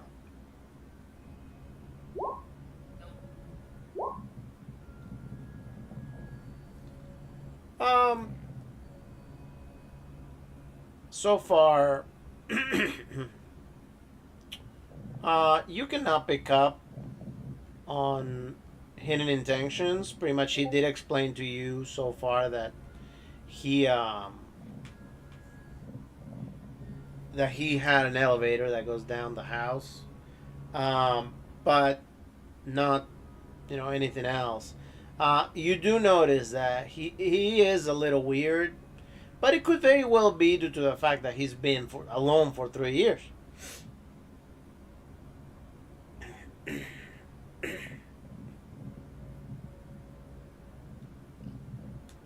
Cindy will step onto the elevator.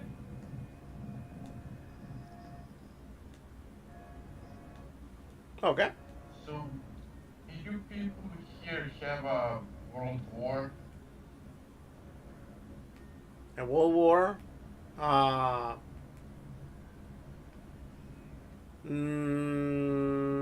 I haven't heard of anything like that.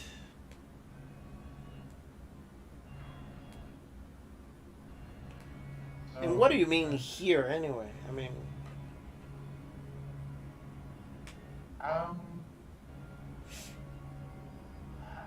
You know about what's happening outside, in the rest of the world, correct? I only know what I've heard on the radio, but... Let's just say that it's much worse than what they say on the radio. Okay. And, I'm not sure... What I've heard on the radio really doesn't sound like it's got anything to do with any wars, unless you're implying that somebody maybe caused this as an act of war.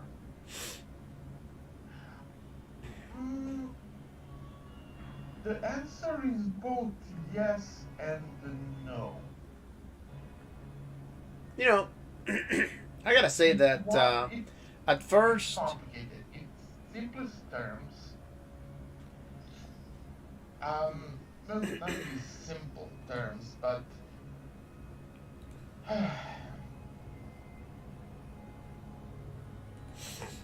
someone decided that they wanted to discover a god. Problem was, they discovered a god. And God is... It turns out that the Christians are wrong. There's more than one God and none of them like us.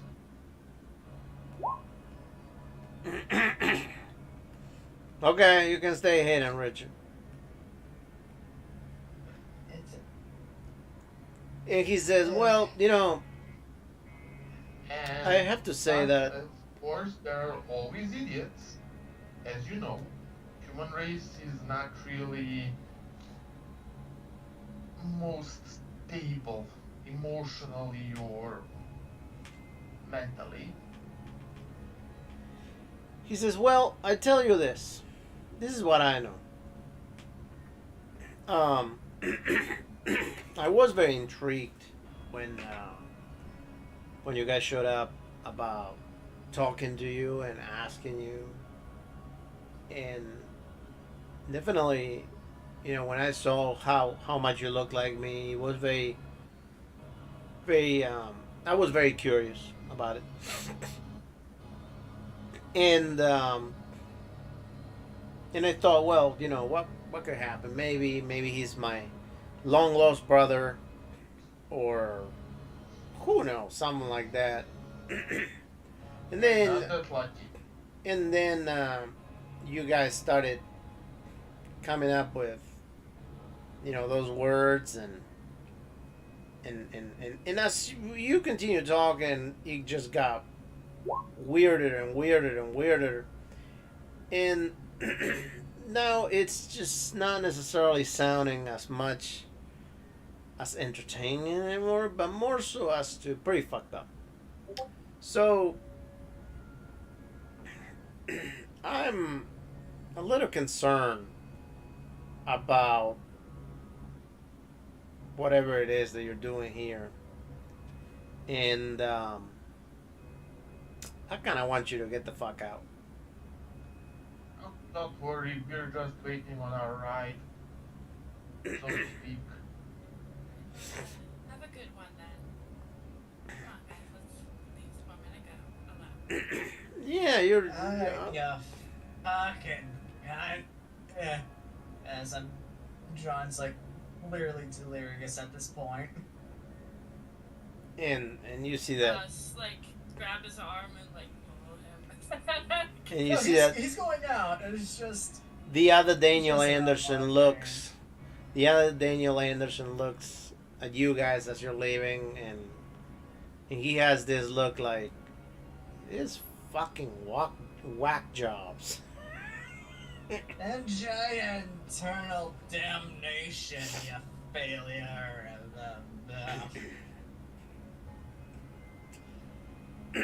Alright, and the amulet starts shining again. Can we teleport in front of him? I want to give him a heart attack. Yeah, do it. Wait, no, hold on. We do not need to be causing more Hey, You're it's not. not going to be a problem if he's no longer if we're no longer here. Besides, we want to get out of here as fast as we can, don't we? Alright, if that's what you want to do. It's not been working for me these past few times, but I think John's had some good luck with it if you want to try. Magic, let's go. All right. So the portal, the amulet shines, and a door appears, made out of light, and you guys open the door, and I guess walk in. Yeah. All right. That version of me, Daniel, see us. And Just disappear in the portal. he's just looking and not understanding anything that's going on. But the last thing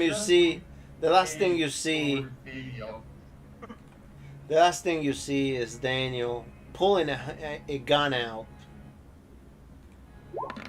and just blowing his brains out. Bam! He just drops dead on the ground. Sydney would not be this person, but hey, we got it. Well, no, you're not close to that. You're by the portal. Oh, okay, never mind. Not for gun. I'm focused looking inside. I just hear a gunshot and just duck down. All right, I think so longer than it should, but you know. so the portal's open, and you guys walk in. So what do you? I mean, I'm assuming you guys close the back door. You close the door again. Yeah. Yep. All right. So, what's the plan now? Go somewhere that can fix me up, please. I'm Fine. Well, hopefully find a dimension that will be relatively easy to infiltrate. So we can set up shop there for a bit until we patch him up, gather some resources slash equipment. That's good to know. I'm gonna take a breather now. As I'm just slope against the wall, sitting. All right. So you guys get into this corridor. As soon as you close the door, the corridor appears, and all the millions of doors show up to where your eye can see. Did you just... Oh my god. I'm so sorry. I want everybody to roll intelligence.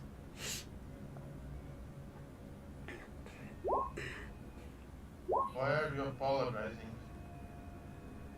Because I got to see a version of me that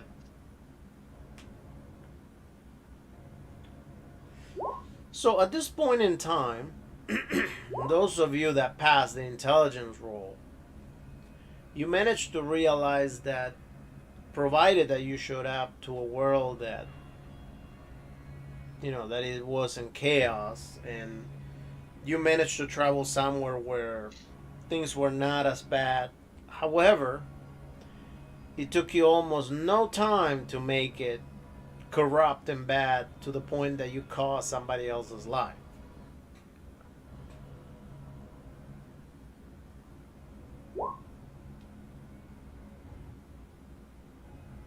Hadn't Cthulhu already done something there? Yeah, but Cthulhu was not in Australia yet. I mean, Cindy would definitely... Cindy's definitely, like, a little freaked out. I'm sorry if I'm a little off tonight. I've been a bit tired.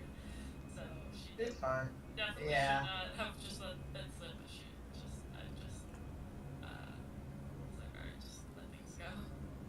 Yeah, I'm So- just trying to act out as someone that's on literally 1 hit point left.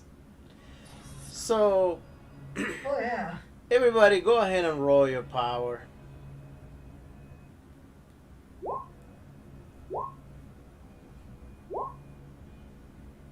wah, wah. Can't use luck. So close, yet so far. Ooh, barely. Yeah, you could almost make it. All right.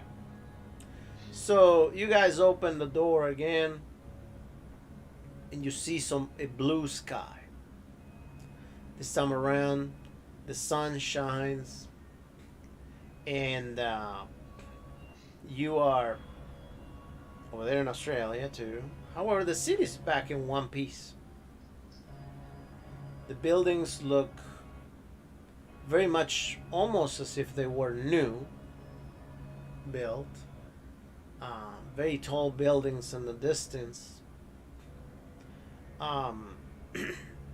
You just see marveling as to you marvel yourselves as you see people driving flying vehicles that they just float around, and they almost drive them as if they were cars. And the roads are not on the road on the ground anymore.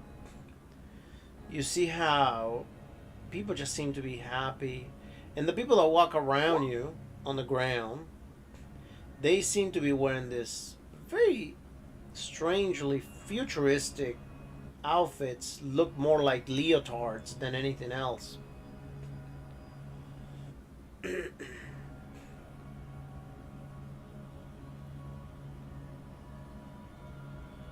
Somebody please direct us to the doctor. I can't. Talking is hard. Wait, before we go through, let's check. Let's listen for anything. You're kind of sticking out like a sore thumb. If you didn't notice. You see John looking up at you with his eyes, his broken nose, his hand missing. We have someone who really needs a proper doctor.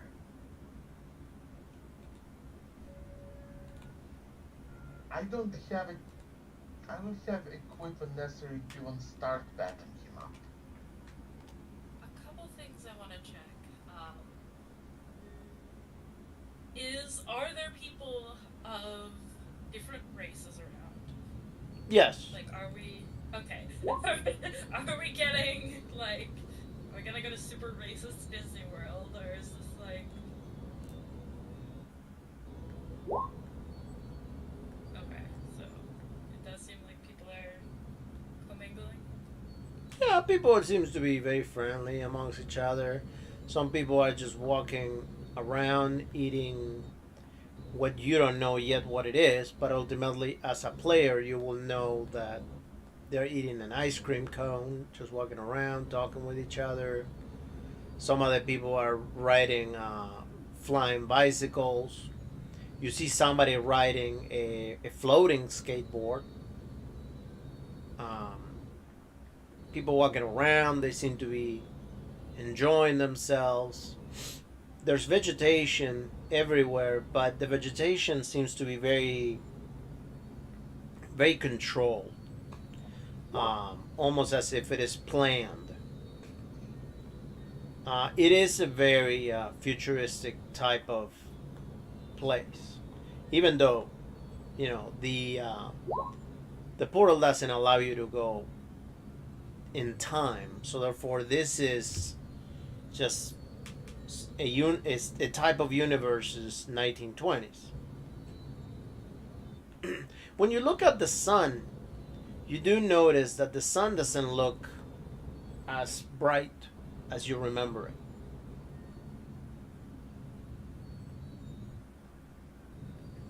And just John at this point very desperate, like, is there any medical doctors around here? And towards any of the passers-by. And he's like, oh, oh wow. I mean, you're really into. You guys are really into dressing. In well, no, not cosplay, but you know, you guys are really into dressing up. I mean, I haven't seen anybody dressed like that. You know, at least in the history books, and that was like 500 years ago. History tends to repeat itself as he holds up his right hand, or some of it. Well, I don't know if it repeats itself. I mean, you know, we were never visited twice by our creators, but ultimately I'll have to agree. I guess certain things could be considered as repeating themselves. But you know, luckily for us, you know, we have a way to deal with everything. We have the means to try to make this place a better world. Means I'm on Death Star. Death Star? What are you referring to? What is a Death Star? I'm dying. Do you know what dying is? Oh, you're dying. Oh, well, I'm sorry. Are you sick? Are you not feeling okay? What's wrong?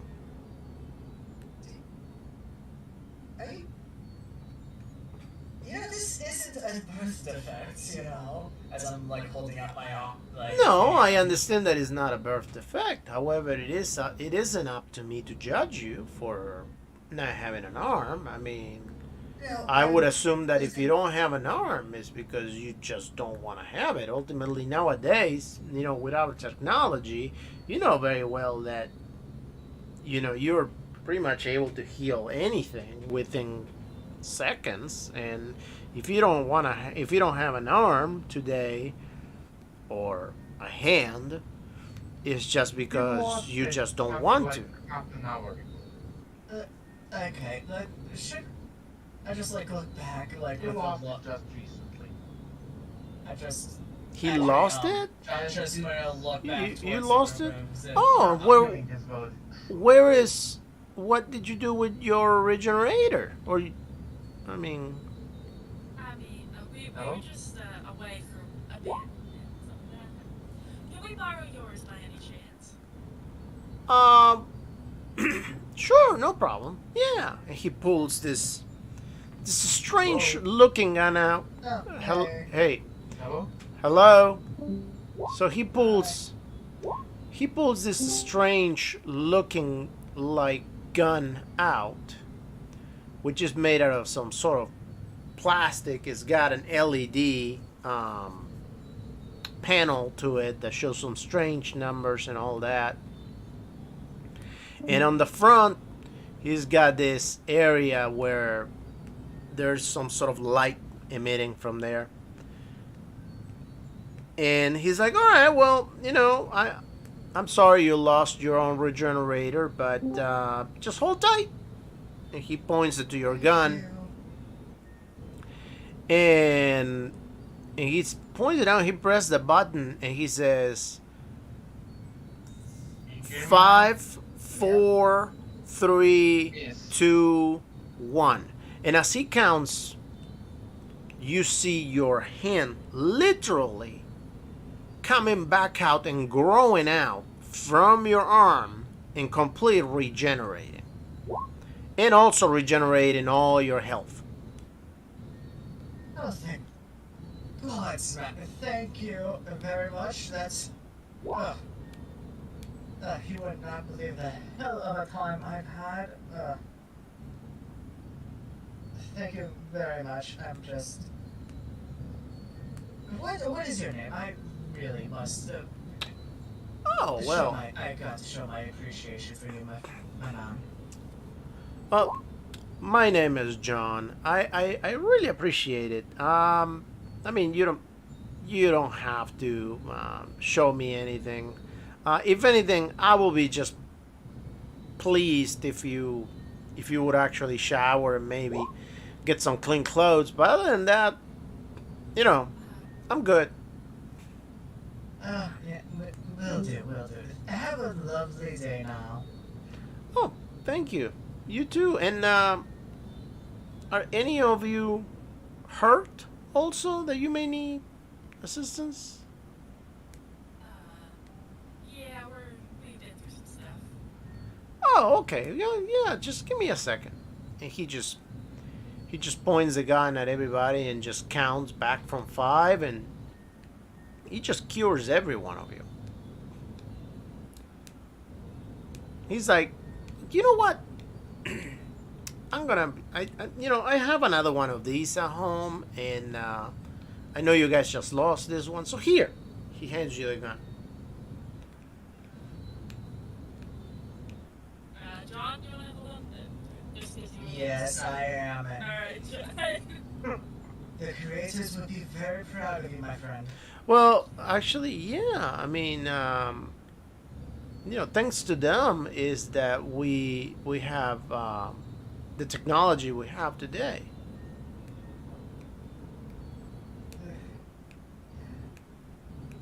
It's sad that it took us to have to kill so many people, but we finally figured out the truth. And the moment that we figured out the truth, we were able to uncover their technology, and we pretty much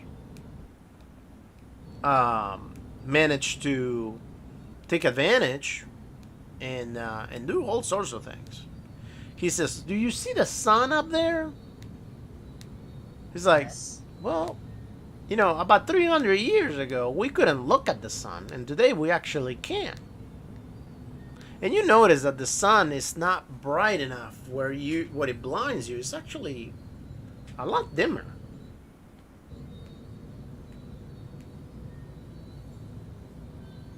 Yes, we have been wondering about that a bit.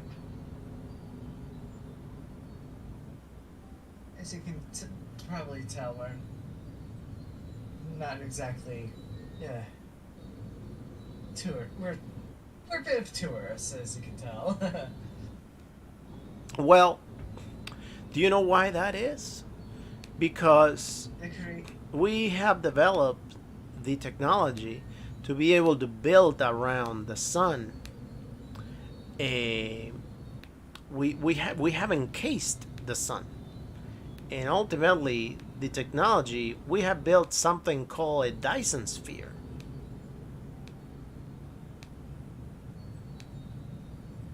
I would have thought that you knew that. I mean, everybody knows it. We learned that in school. Like I said, That sphere allows us.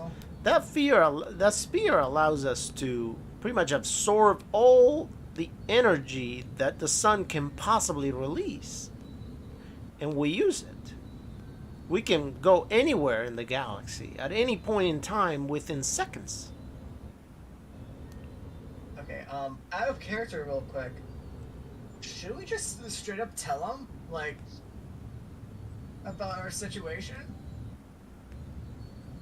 Like, this might be a lot easier than we expected if we just straight up, like, be honest, because...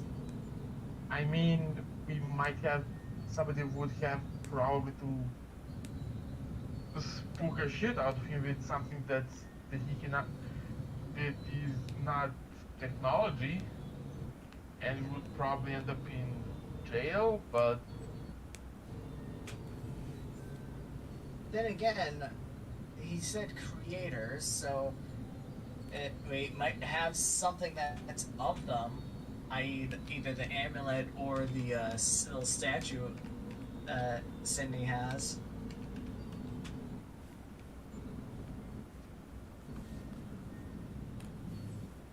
Like I said, if no one wants us to let them know, we won't.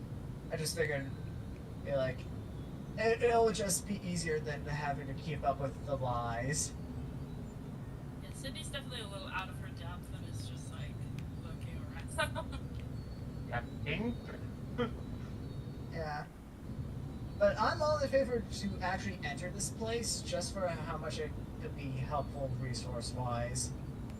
If it's 500 years in the future, some of the things that we have will be valuable. Well, no, you're not 500 years in the future. This 500 years in the 1920s, future.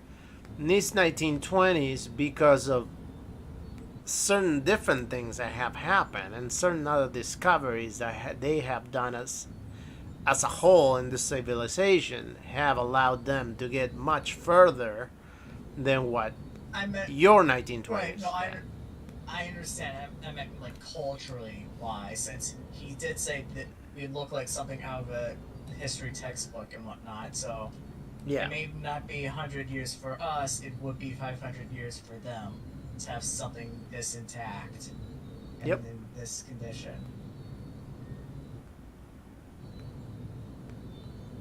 So So I'm in vote of it. So if anyone else is, Yeah, I'll say I'll be in favor of telling him, I guess. or at least going in here, this dimension, despite how, even if it with its potential flaws.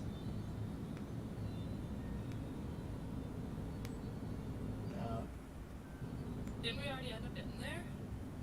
You know, I'm just poking my head out, like, from a passerby, Oh, or okay. unless Mega. Are we allowed to do listens that? you're allowed to do what? Poke my head, just like draw someone's attention while still in the infinite hallway. I mean, I mean, but you're not that's in the possible. infinite hallway. If you were talking to the guy, you all pretty much got off the hallway. Oh, I'm. Okay, Is the hallway I'm- like a what? Like people can see through, but I guess can't go through it. Because John did shoot it. Right, no, if you're in the hallway, you will see the hallway. The only thing that somebody from outside the hallway would see is that you are just standing over there, but the moment you close the door, you will disappear. Okay, that makes sense. Okay. Yes. Oh, okay. The inoculation thing. Okay, I get it. So, Yeah. what do Does you anyone guys else want to wanna- do? Do you? So here's the question: do you guys want to stay in this world? Do you guys want to go back to the hallway? Ultimately, the medallion's still shining, so it will allow you to go back if you want to. It's up to you.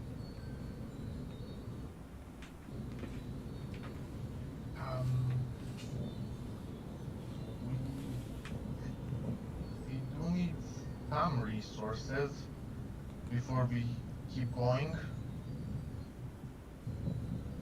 Yeah, that, and we don't know how many uses this regenerator has. As much as I'd like it. I think it's definitely in our favor to go in here and at least look around. Okay. Yeah. John wants to go simply because this will help me not fail. I need to do this. Okay. All right. So you guys are staying in that world then. Yeah, it seems relatively safe. Okay. Even if it is cult, even if it would be a potential cult, we could just, using what we know naturally, we could probably bluff it or bluff our way through. Should the need arise, or if not, we could just straight up tell them should we need to, you know. And with some luck, I might even be able to, as a doctor, expand my knowledge and skills. All right. Yeah, we So might actually just help our original world should we survive. Yeah, if we're able to get like information out of All right. So you know the portal event finally closes, and you decide to stay there for a couple of hours at the very least. Um, so the guy that gave you the regenerator, he just says, "Okay, well, I gotta get going. But you know, Of the course, city. have a lovely day. Yeah, you're most welcome. You know, just try to stay off the roads because you know most cars just end up landing on the roads. But other than that, you're Of good. course, natural. Completely get it. All right. Have a So lovely day now, John. so he left. He leaves. So what do you guys do? Let's all go to the library. Let's all go to the library. All right. Still have them. What? I said if they still use same libraries as we do.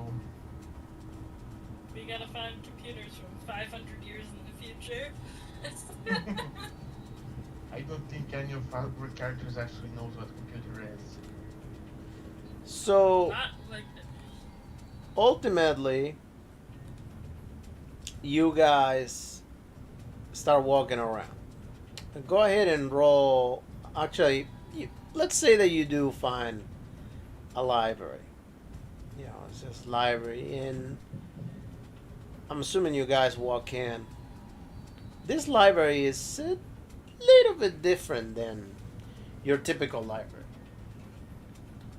Mainly because this library is it's pretty much created with some, as he said, computers, but the computers are much different. Mainly because the computers are not necessarily a computers that you will touch. They are just panels where a gentleman or a lady, depending on who you decide to talk to, is just standing over there, and you know people just ask him questions, and then the panel talks to them and provides them with the information. So is it like there's like an AI basically in the panels? Yes. Okay, got it. Mm-hmm. I have a few questions, or on top of what we already want to know. What's the question? I would be asking the computer. First, what type of money is in current use? And the computer is like, oh, history. Money is a form of currency that was used previously. It has been discontinued as of 300 years ago. So, okay, where can one acquire documentation? Documentation was also used up to 350 years ago. It has been discontinued as it was deemed useless due to the fact that everybody has its own type of DNA that identifies them. So therefore, it is not useful to have documents, considering that your eyes, your teeth, and even your fingerprints can say much easier who you are.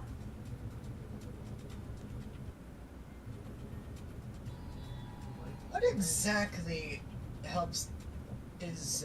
What does it mean to travel from one similar world to the other?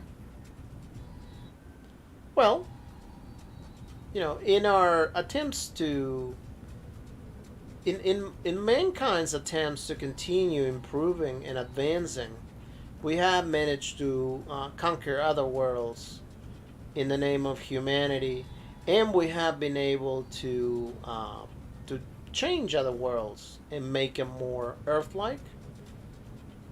Like for example, Mars, we have been able to do that, and we do have a colony living there. Sorry, I misspoke. I mean, a similar Earth, but not the same Earth. Same place in the galaxy? I think that's what that man said. Same place in the galaxy. You mean traveling from one Different city to the dimensions. next?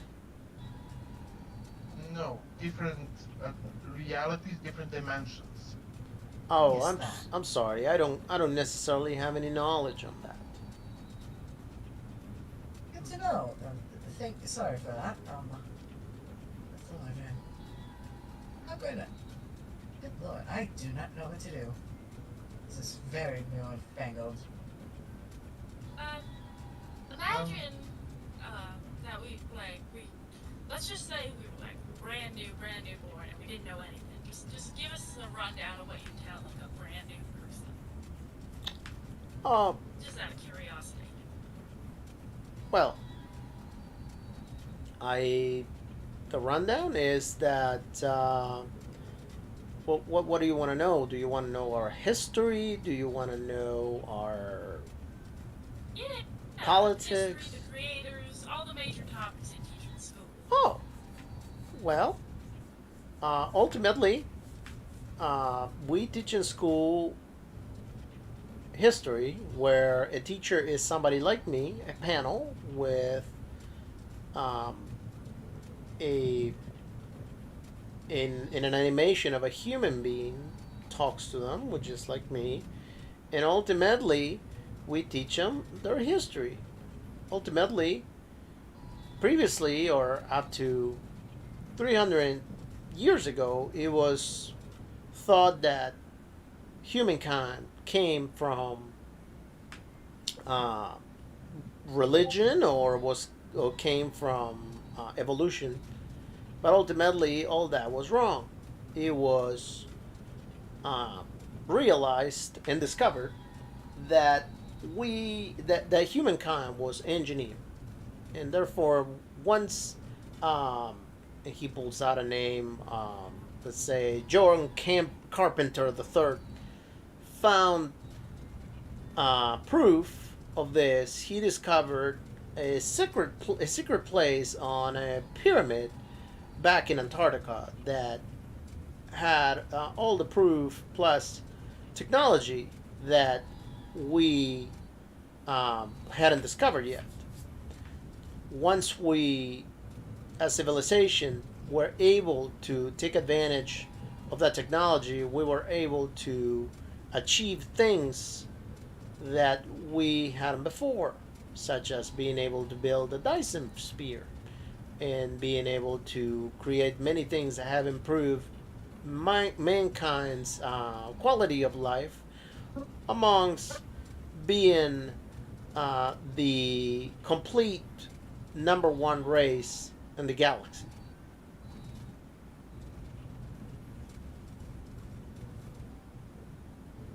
Race? As in, other than humans?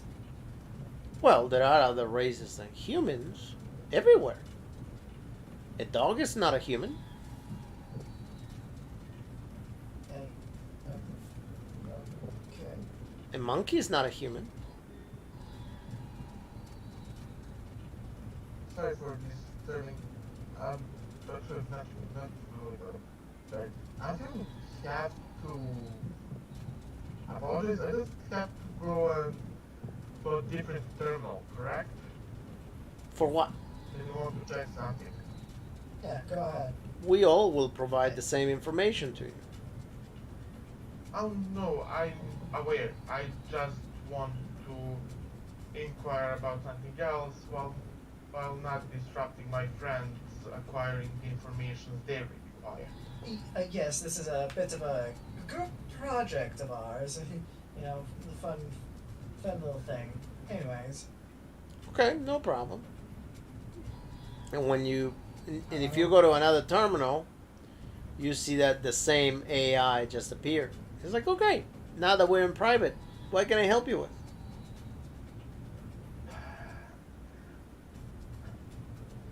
Procurement of medical license, of medical knowledge, potential procurement of. I'll use expression adventuring here. Durable protective outfit, potential weapon, although I do hope that it will be just a decoration. And he says, well, medicine has been deemed extinct as of the last 200 years, as every single illness can be cured simply by altering DNA and making the immune system stronger and being able to detect certain diseases and just eliminate them.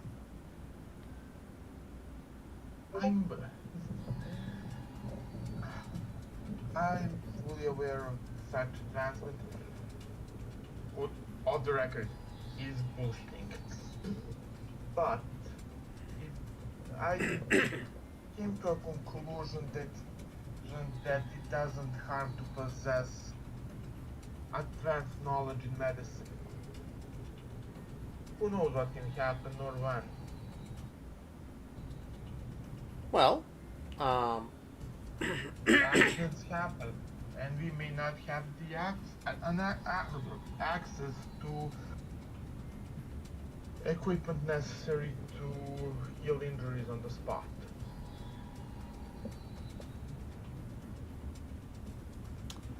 Well, it's a reasonable assumption.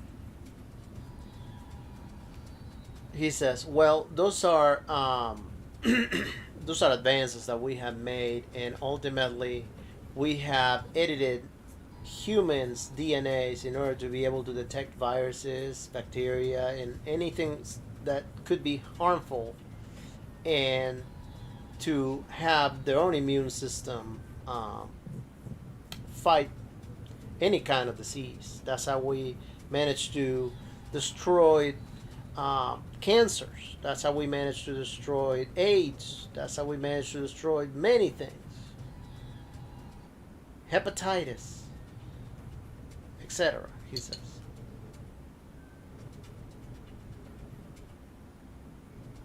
And some other sicknesses that he's naming, you don't even know what they are over there during that time. I know.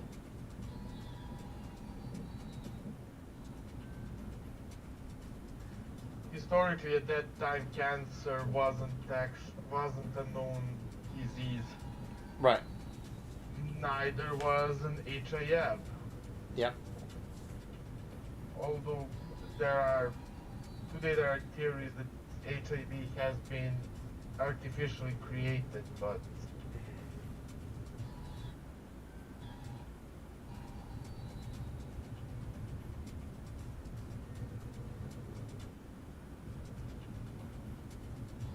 ultimately not our issue.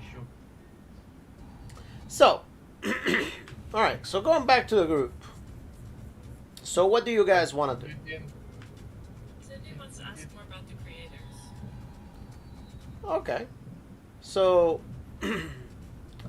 the machine says, well, once it was discovered who the creators were, ultimately we, as the human race, we use the technology to improve our lives and to be able to travel through the cosmos. We managed to improve our weapons and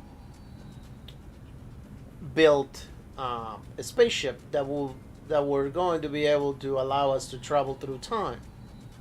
Ultimately, once we have the ability to do that, and we manage to tamper with the DNA of anyone and anything, we travel to their world after finding out what it was, and after getting there, we were met with resistance and finally, humankind was able to become the creators as they edited their DNAs and managed to completely extinct them.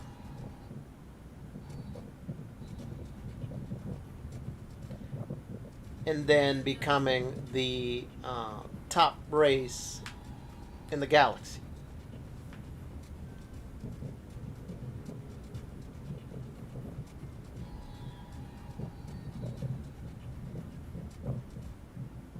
You didn't answer me about getting weapons and equipment at the end. Sorry, keeper. Okay, so he You says, mentioned at least. he says, well, for weapons, uh, we no longer provide individual weapons. We don't have individual weapons, as it is frowned upon to harm each other. We do have, in case you have an accident, we have regenerators that can allow you to regenerate your limbs or anything that can happen to you.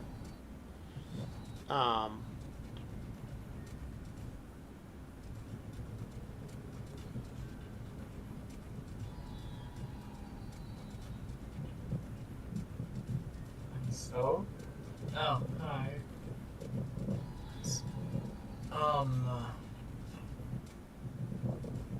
Yeah, I'm just honestly trying to figure things, like, I don't necessarily want to, break this thing by mentioning Mother Hydra or something, you know? Yeah, what do you know about Cthulhu? It's like, I don't know if we want to bring that into the world. Well, you might have to. Are there any, blueprints for this, regenerator to be able to repair one should it be broken? Oh well, anything can be repaired easily with a with a repairer that everybody has at their home. I mean, you can. Assuming access at home is not possible, this is just a worst case scenario. Well, you can get one of those easily for, I think he says, for about $8,000 to $10,000. Right, but according to money Hey, I was thought we didn't have much. Well, 300 ultimately, what it used to be $8,000 to $10,000, he says, it will be equal. I mean, I'm saying that so you can understand it, but it will be equal to you working a week's time.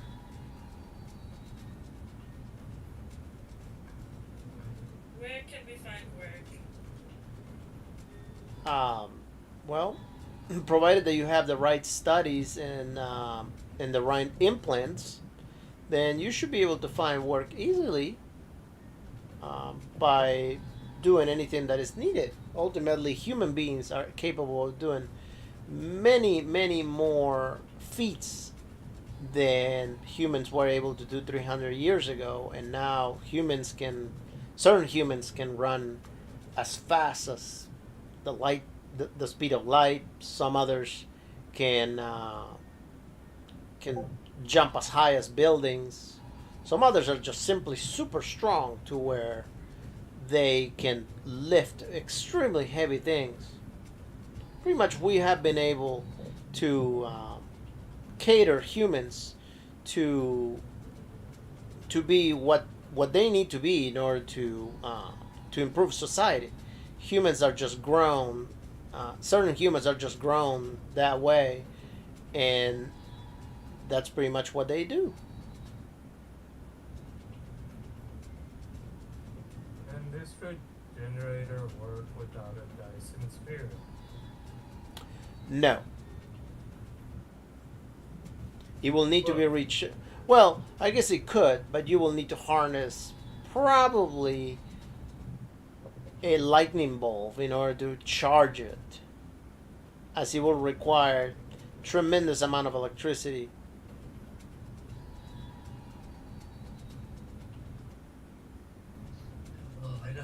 Okay,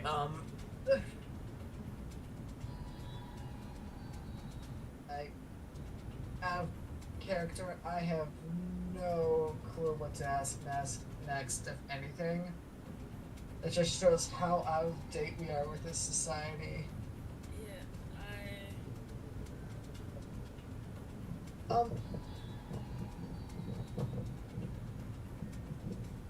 I'm just like, I want to get more information like via blueprints because like, hot damn, this place is smart as hell. Yeah, I'm like, should we spend a bit here and try to like get some upgrade? That would be one way to hopefully triumph over, you know. Yeah. Is there anything that doesn't need this Dyson sphere? Well, he says pretty much the Dyson sphere just feeds everything from the world all the way to charging our spaceships, to charging everything that we do. Let's say if we were going off planet somewhere real far away, maybe even outside the galaxy.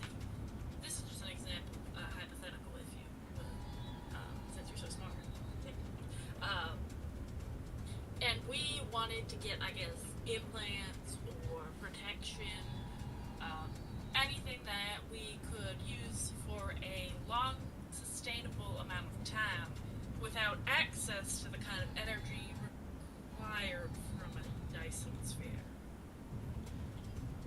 He says, well, unfortunately, you wouldn't be able to get implants right now. Normally, that gets done as you're still an embryo, and even though at that point your DNA has already been altered, so therefore, as you're developing, your body just heals up automatically, and you don't end up coming out damaged.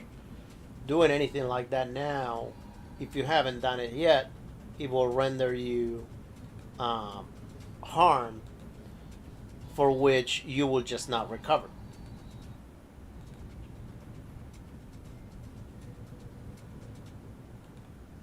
Is it possible to get blueprints of such great creations?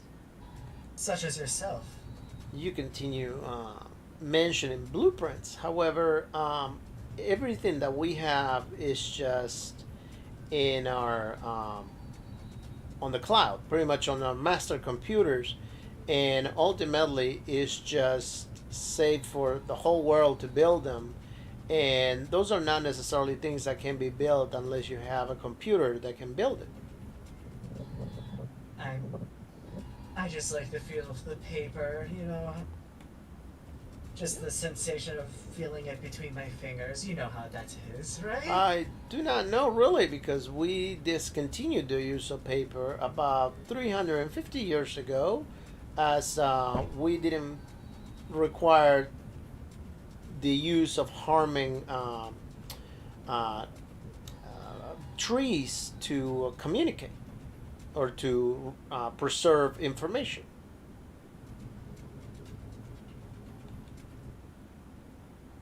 I'll never be able to enjoy the smell of a good book again if I live here.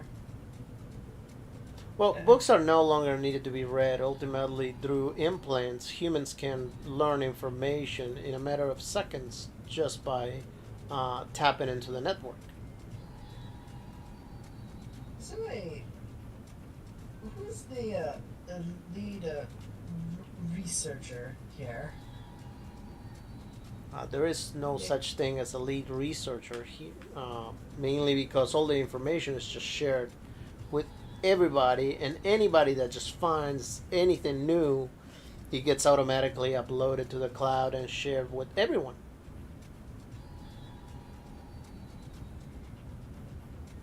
I'm growing to hate this place more and more, and I don't know why.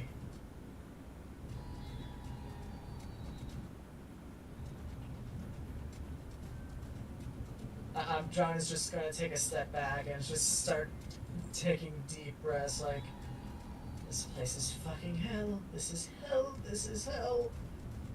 I am going insane. honestly not going to be here forever. Yeah, I can't tell if this place is really cool. Cindy can't tell if this place is like amazing or if she absolutely despises it. That's the thing. John is conflicted. He likes this place. Like, hot damn! I got my hand back, and I'm feeling a-okay. Maybe I got rid of cancer I never had and was slowly dying of.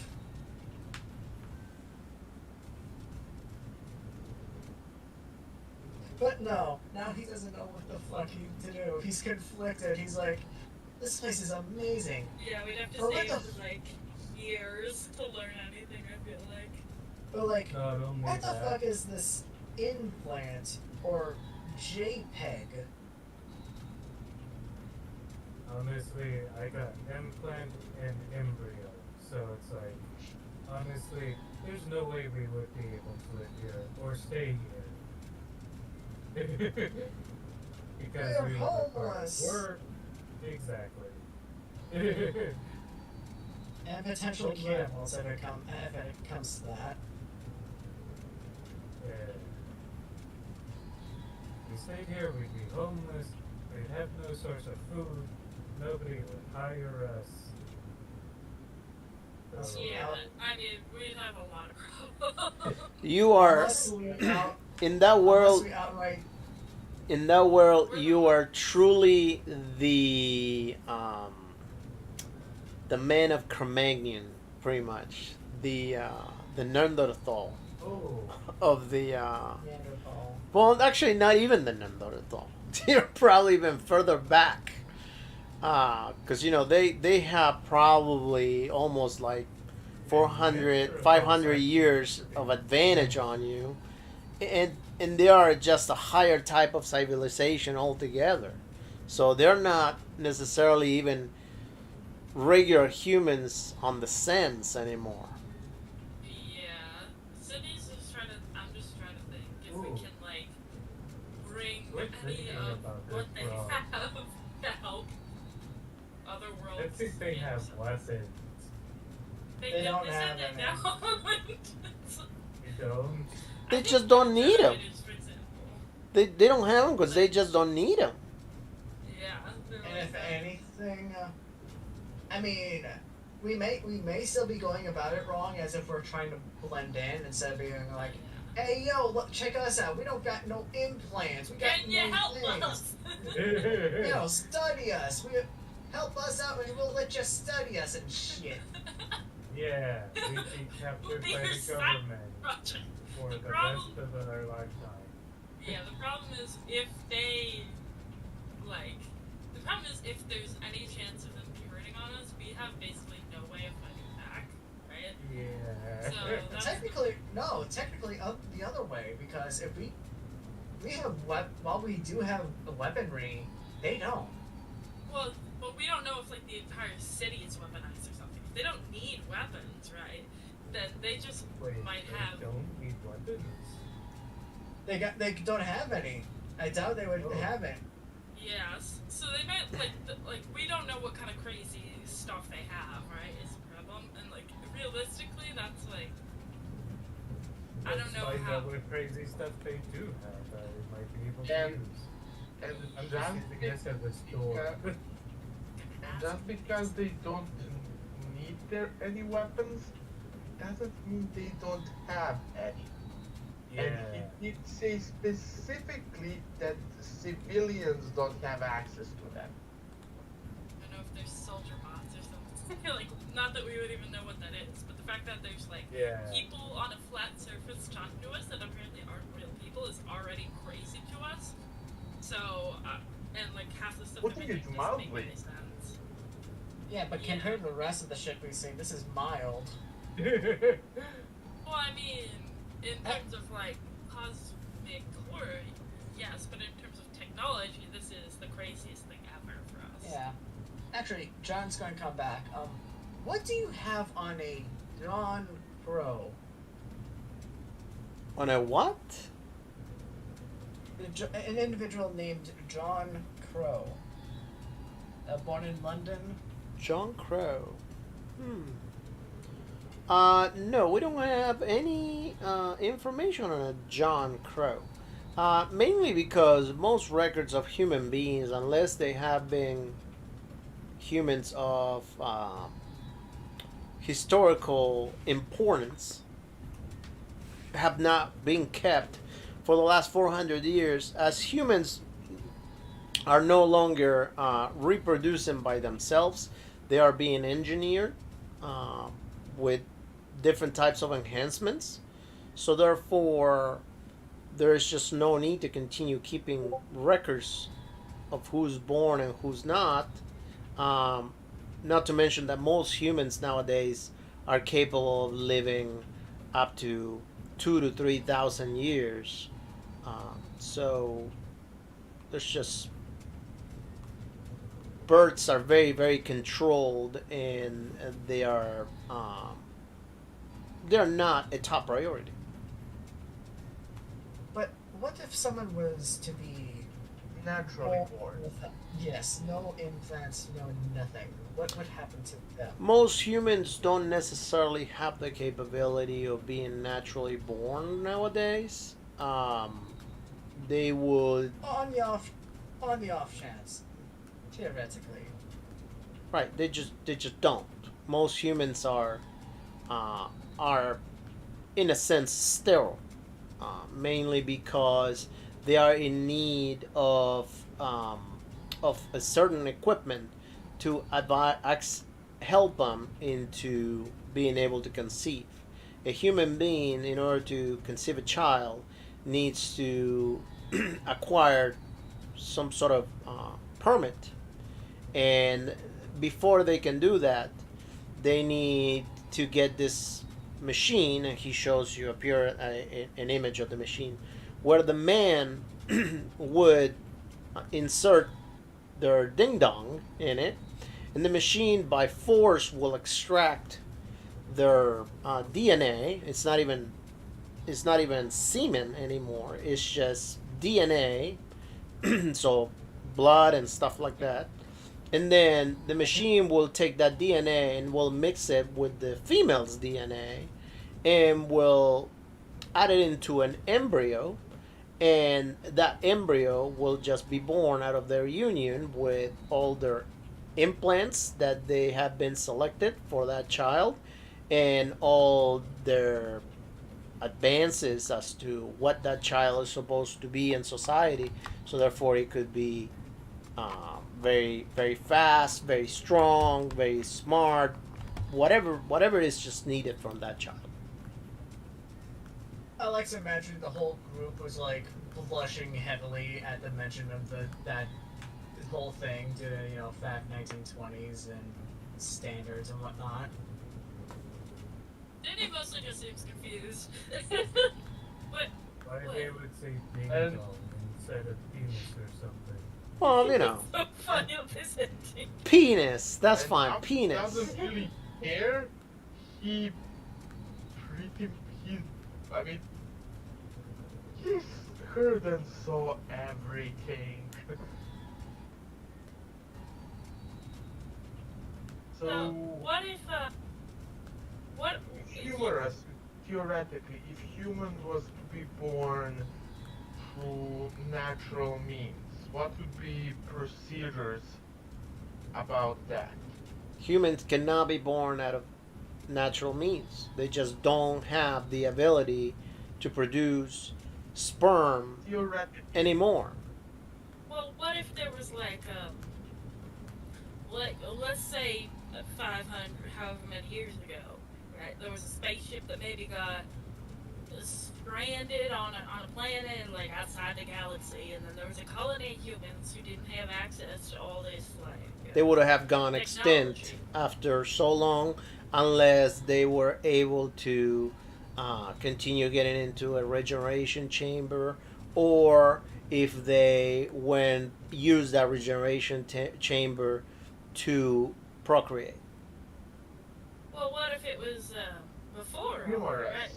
Right? Let's say there was let's say there was just, and this is a theoretical because we're all very curious. Again, like I said, it's for a group project. If we're let's say that that before the before access to any of this technology, somehow humans ended up on another planet outside of even the galaxy, right? Like way far away. No. And I'm not saying that they did. This is a theoretical, right? So hear me out on this, right? Let's say that happened, and then they just continued to produce naturally. Normal humans, no implants, nothing like that. And they're still alive up until this day. And then suddenly you find those humans, like, what would you do? Well, it depends. Most likely we wouldn't have to do anything. They would just die as they're not able to survive or live long enough as we are. So therefore we wouldn't really have to do anything, just watch them die. But can't they create more humans if they still have that capability, right? Before our degraders, they will be able to create more humans because they will be a much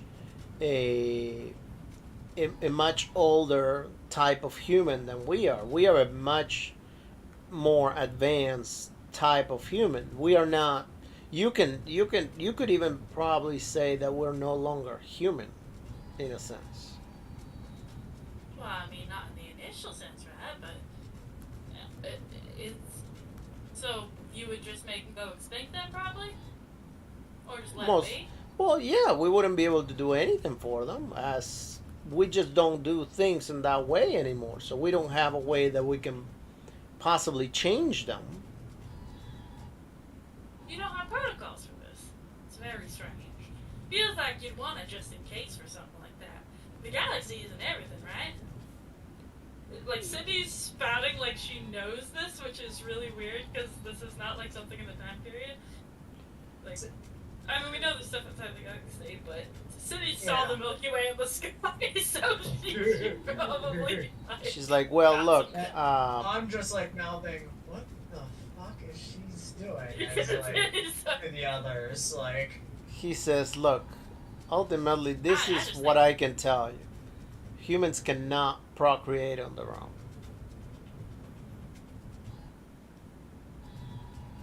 Alright, well... If you ever find a society of humans outside the galaxy, you know you should have put in some protocols then, I guess. Well, we do have protocols where humans are not capable of reproducing on their own. That's not a protocol. I mean, but what if they were, is what I'm saying.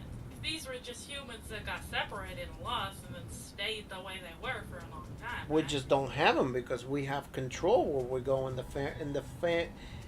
the galaxy and who stays out there, he says. So therefore, we just don't have it. And who was able to survive there or not. Anybody that is sent to another world... didn't create humans anywhere else. He says anybody that is sent to another galaxy is genetically altered to be able to survive that world. I believe that's... we're not getting anywhere with this, I'm afraid. Looks like that alright. Too many theoreticals. Thanks for your time. Yeah, you're welcome. Looks like our book is wicked written. If I may ask a question. Yes. What if human naturally created without modification is found? Are there protocols for such individual? They just don't exist. They have been extinct. Well, I know they do not exist. That's why I said theoretically. Can you tell me a definition of theory? Well, a definition will be that if a regular human will appear, it will be almost as if for a regular human a butterfly appeared. It will be something that will be there, but as of humans are capable, or as the current humans are capable of living for thousands of years, these new humans will be nothing but a another day in which they can just look as time pass. A butterfly only lasts for a couple of days, whereas a regular human will last only for a couple of years, but eventually they will just die of old age. And the new humans are just continue living for thousands of years. So therefore, there wouldn't be anything that needed to be done because these humans wouldn't last. There will be something that just passed by. Happened. No. Thank you for humoring us. You're welcome. Where can I get a projectile? Well, you're more than welcome to grab any kind of pebbles from the ground outside if you want to.